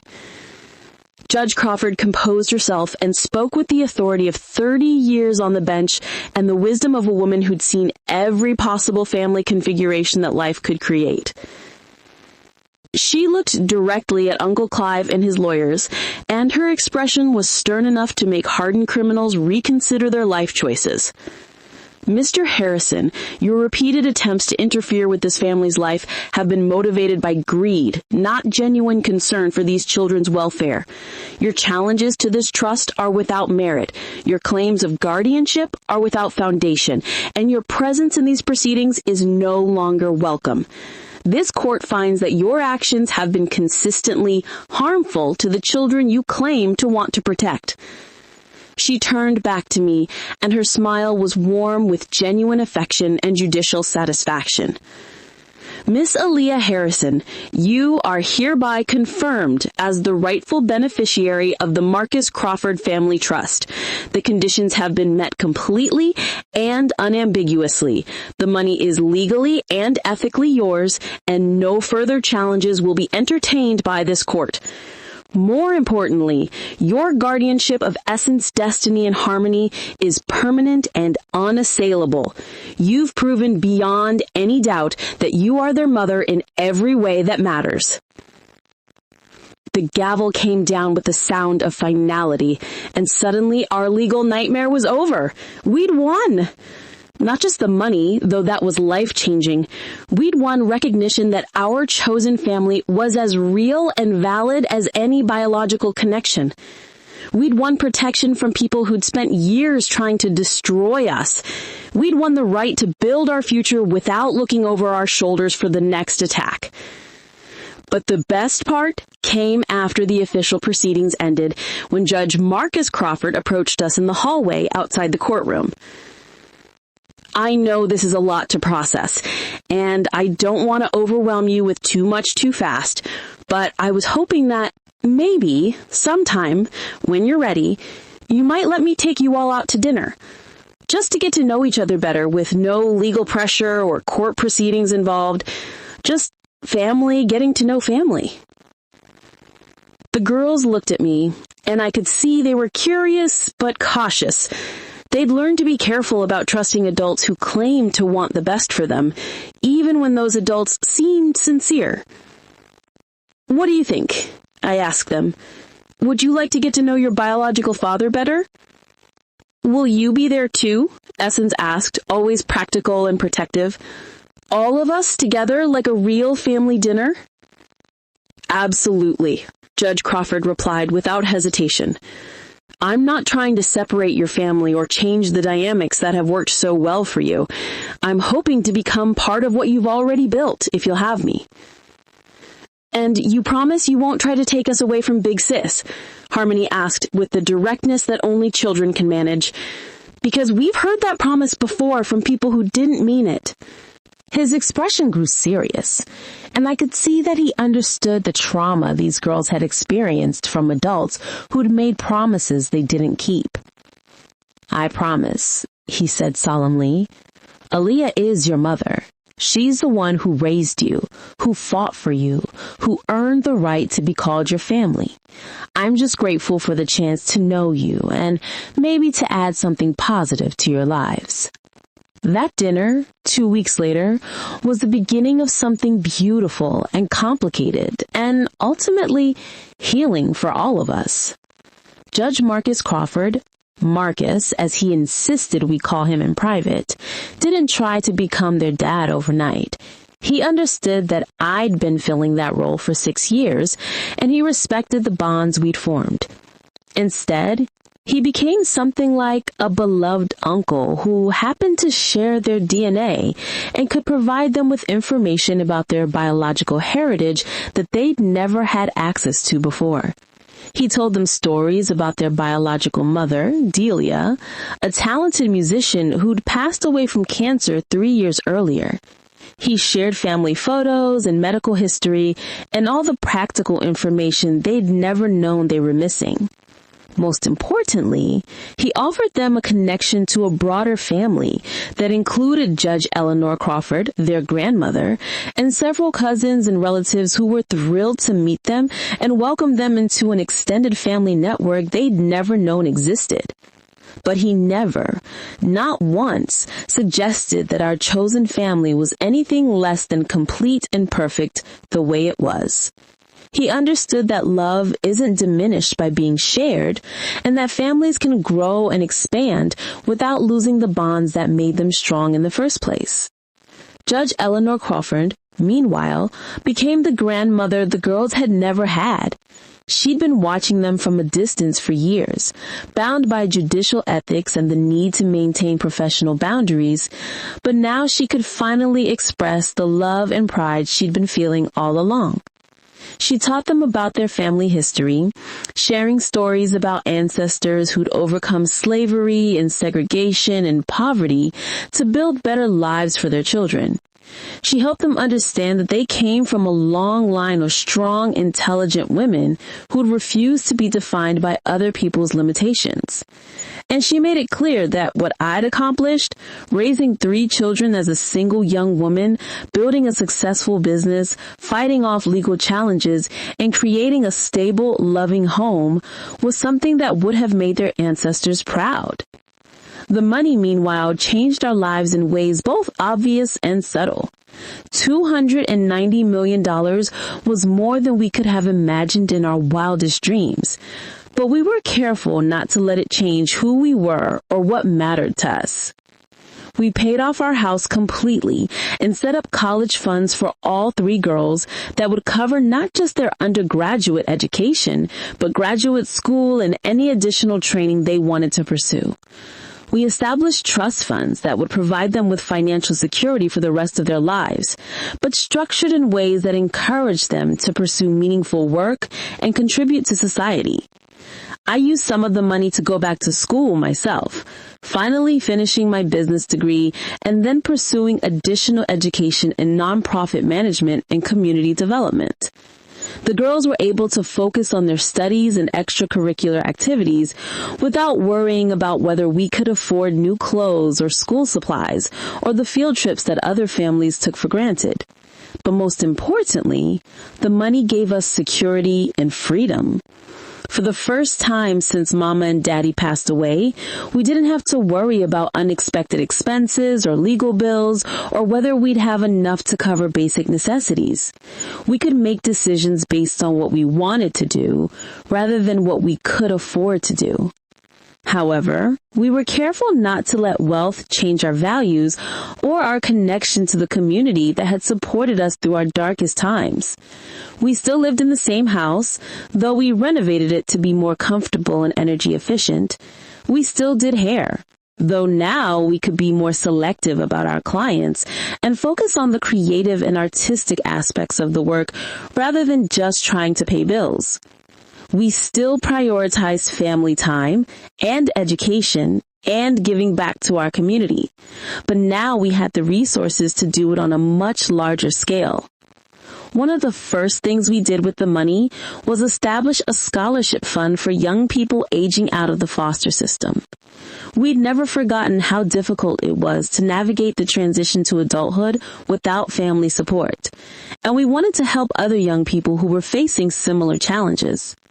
We also supported local organizations that helped families going through custody battles or financial crises, providing funding for legal representation and emergency assistance that could make the difference between families staying together and being torn apart.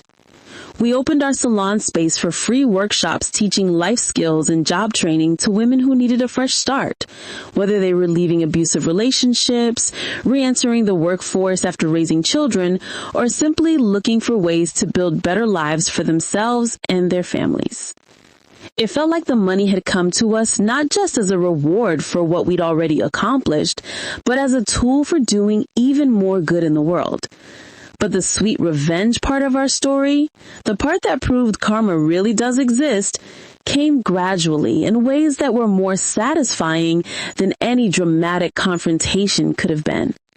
Crystal, who'd spent so much effort trying to infiltrate and destroy our business, saw her own life fall apart in spectacular fashion over the next 2 years. The business she tried to build with stolen information and techniques never got off the ground because she didn't have the genuine passion, skill, or work ethic that real success requires. Her investors quickly realized that they'd been deceived about her qualifications and experience, and they sued her for fraud and misrepresentation. She lost everything she had invested in the venture and was left with massive debt and a ruined reputation in the business community. But that wasn't the end of her problems. The criminal charges from her attempt to sabotage our business resulted in a conviction for corporate espionage and theft of intellectual property. She was ordered to pay restitution and sentenced to community service. But the real punishment was the public humiliation and the difficulty she faced finding employment after her criminal background became known. The final blow came when she tried to defraud her boyfriend, a successful contractor who'd been supporting her lifestyle while she tried to rebuild her career. She forged checks from his business account and stole money meant for employee payroll, thinking she could cover her debts and start over somewhere else. But modern banking systems make that kind of fraud almost impossible to hide, and she was arrested within days. This time, the charges were more serious: forgery, theft, embezzlement, and she was looking at significant prison time. At her sentencing hearing, I actually felt sorry for her. This was a woman who had every advantage: education, family support, opportunities, but chose greed and jealousy over honest work and genuine relationships. She was 30 years old and facing 5 years in prison, with no career prospects and no family willing to support her anymore. But the real poetic justice was what happened to their children, the cousins who'd grown up looking down on our non-traditional family and had participated in their parents' attempts to destroy us. Crystal's brother ended up dropping out of college and struggling with substance abuse issues that led to multiple arrests and stints in rehabilitation programs. Her sister got involved with an abusive boyfriend who isolated her from her family and left her financially dependent and emotionally damaged. Uncle Floyd's son, who had always acted like he was better than us because his family had money and social connections, was arrested for drunk driving and vehicular manslaughter after killing a young mother in a car accident. He was sentenced to 10 years in prison, and his family lost everything they owned paying for legal fees and civil settlements. None of these consequences were things I wished on them or celebrated when they happened. Seeing people's lives fall apart, even people who tried to hurt us, didn't bring me joy.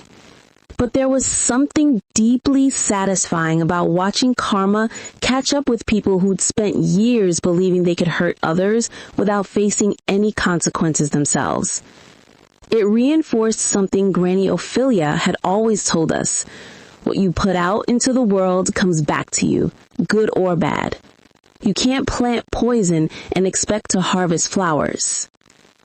Meanwhile, our lives just kept getting better and more fulfilling. Essence graduated from high school as valedictorian and was accepted to Harvard Law School with a full scholarship. She was planning to specialize in family law and children's rights, wanting to become the kind of advocate for vulnerable families that we desperately needed during our darkest times. I want to make sure no other family has to go through what we went through, she told me during her graduation party. I want to be the person who fights for kids who need someone in their corner. Destiny won multiple national poetry contests and was offered early admission to several prestigious universities with programs in creative writing and education. She wanted to become a teacher and use literature and poetry to help young people process trauma and find their voices. Her poetry collection, Chosen Family, was published when she was 18 and became required reading in several college courses about resilience, family dynamics, and overcoming adversity. She used her platform to speak at conferences and workshops about the power of chosen families and the importance of fighting for the people you love. Harmony was recruited by multiple college music programs and was already performing with local theater groups and recording demo tracks that had record labels interested in her potential. But more than fame or fortune, she wanted to use her music to bring joy and healing to people who needed it most. Her first album, Home is Where the Heart Is, debuted at number 5 on the country charts and included songs about family, resilience, and the power of love to overcome any obstacle. The title track became an anthem for adoptive families, chosen families, and anyone who'd ever had to fight to stay together. All 3 girls graduated from college with honors, but more importantly, they graduated as confident, compassionate young women who understood their power to make positive changes in the world. And me? I was so proud of these 3 remarkable women who'd grown up to be exactly the kind of people Mama and Daddy would have wanted them to be. Kind, intelligent, determined, and committed to making the world better for other people. I finished my business degree and went on to earn a master's in nonprofit management. Our salon had expanded into a full-service community center, offering not just hair and beauty services, but also job training, financial literacy classes, childcare for working mothers, and support groups for families dealing with various challenges. We employed over 50 people, most of them women who'd been given second chances and opportunities to build better lives for themselves and their children. Our scholarship program had helped over 200 young people transition out of foster care and into successful careers or higher education. The community center had become a model for other cities, a place where families could find support, resources, and hope regardless of their circumstances or background. We'd proven that businesses could be profitable while also serving their communities and lifting up people who needed help. Judge Marcus Crawford had become a beloved part of our extended family, attending graduations and birthdays and holidays, sharing stories and wisdom and unconditional love. He'd never tried to replace the role I'd played in the girls' lives, but he'd added something valuable to our family dynamic. Judge Eleanor Crawford, their grandmother, had retired from the bench but remained active in our lives and our work. She served on the board of our nonprofit organization, helped us navigate the legal and administrative complexities of running a large-scale community service operation, and provided the kind of wisdom and institutional knowledge that only came from decades of public service. But the most satisfying part of our revenge wasn't about what happened to the people who tried to hurt us. It was about what we became despite their efforts to destroy us. We became successful businesswomen who employed dozens of people and served hundreds of families in our community. We became educated, articulate advocates for children and families who needed someone to speak up for them.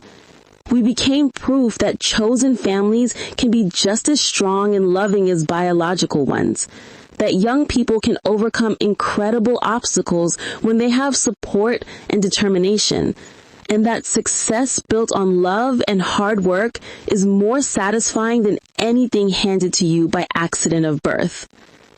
We became the kind of people who lifted others up instead of tearing them down, who created opportunities instead of taking them away, who chose generosity over greed and love over selfishness.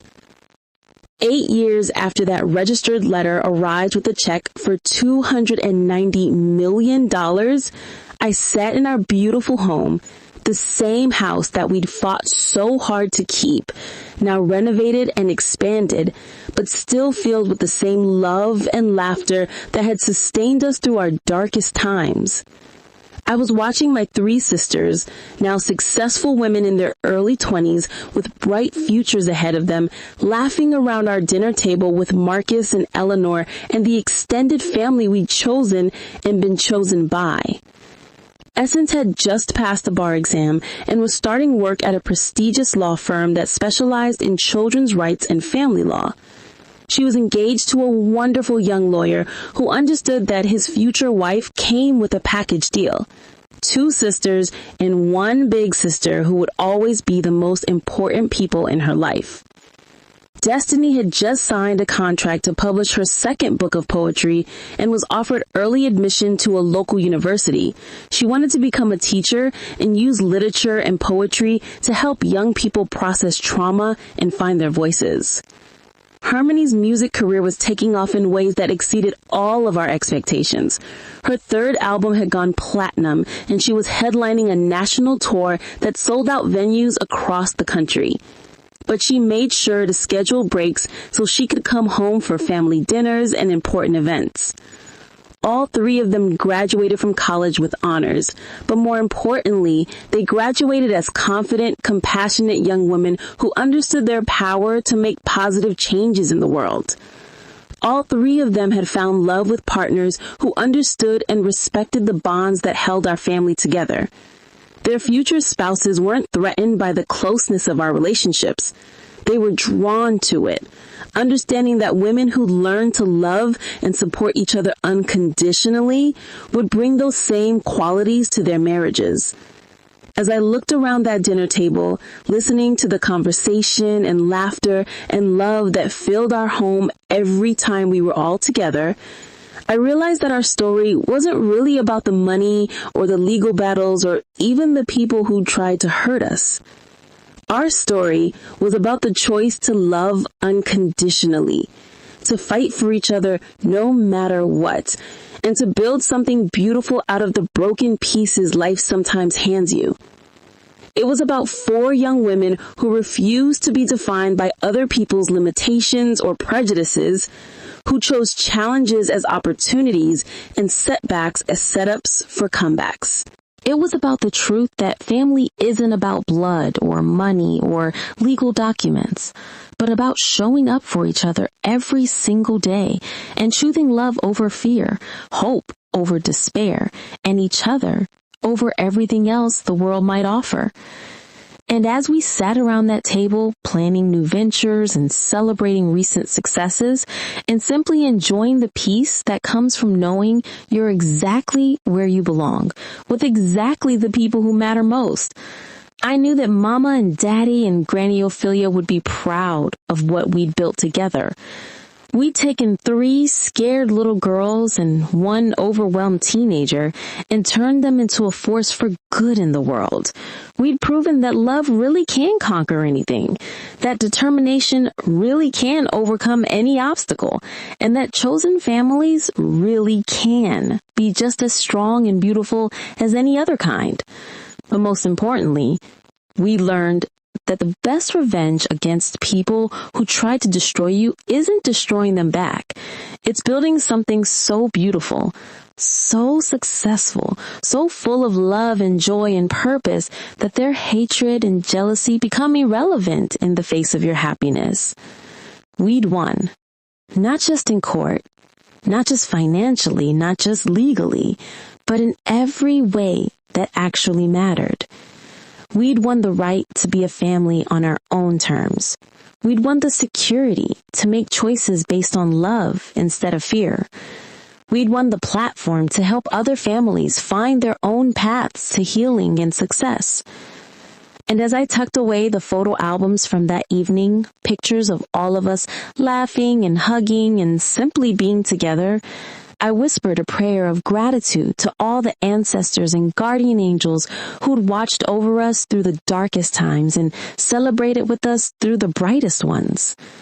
We did it, I said softly to their memory. We kept our promise. We stayed together. We took care of each other.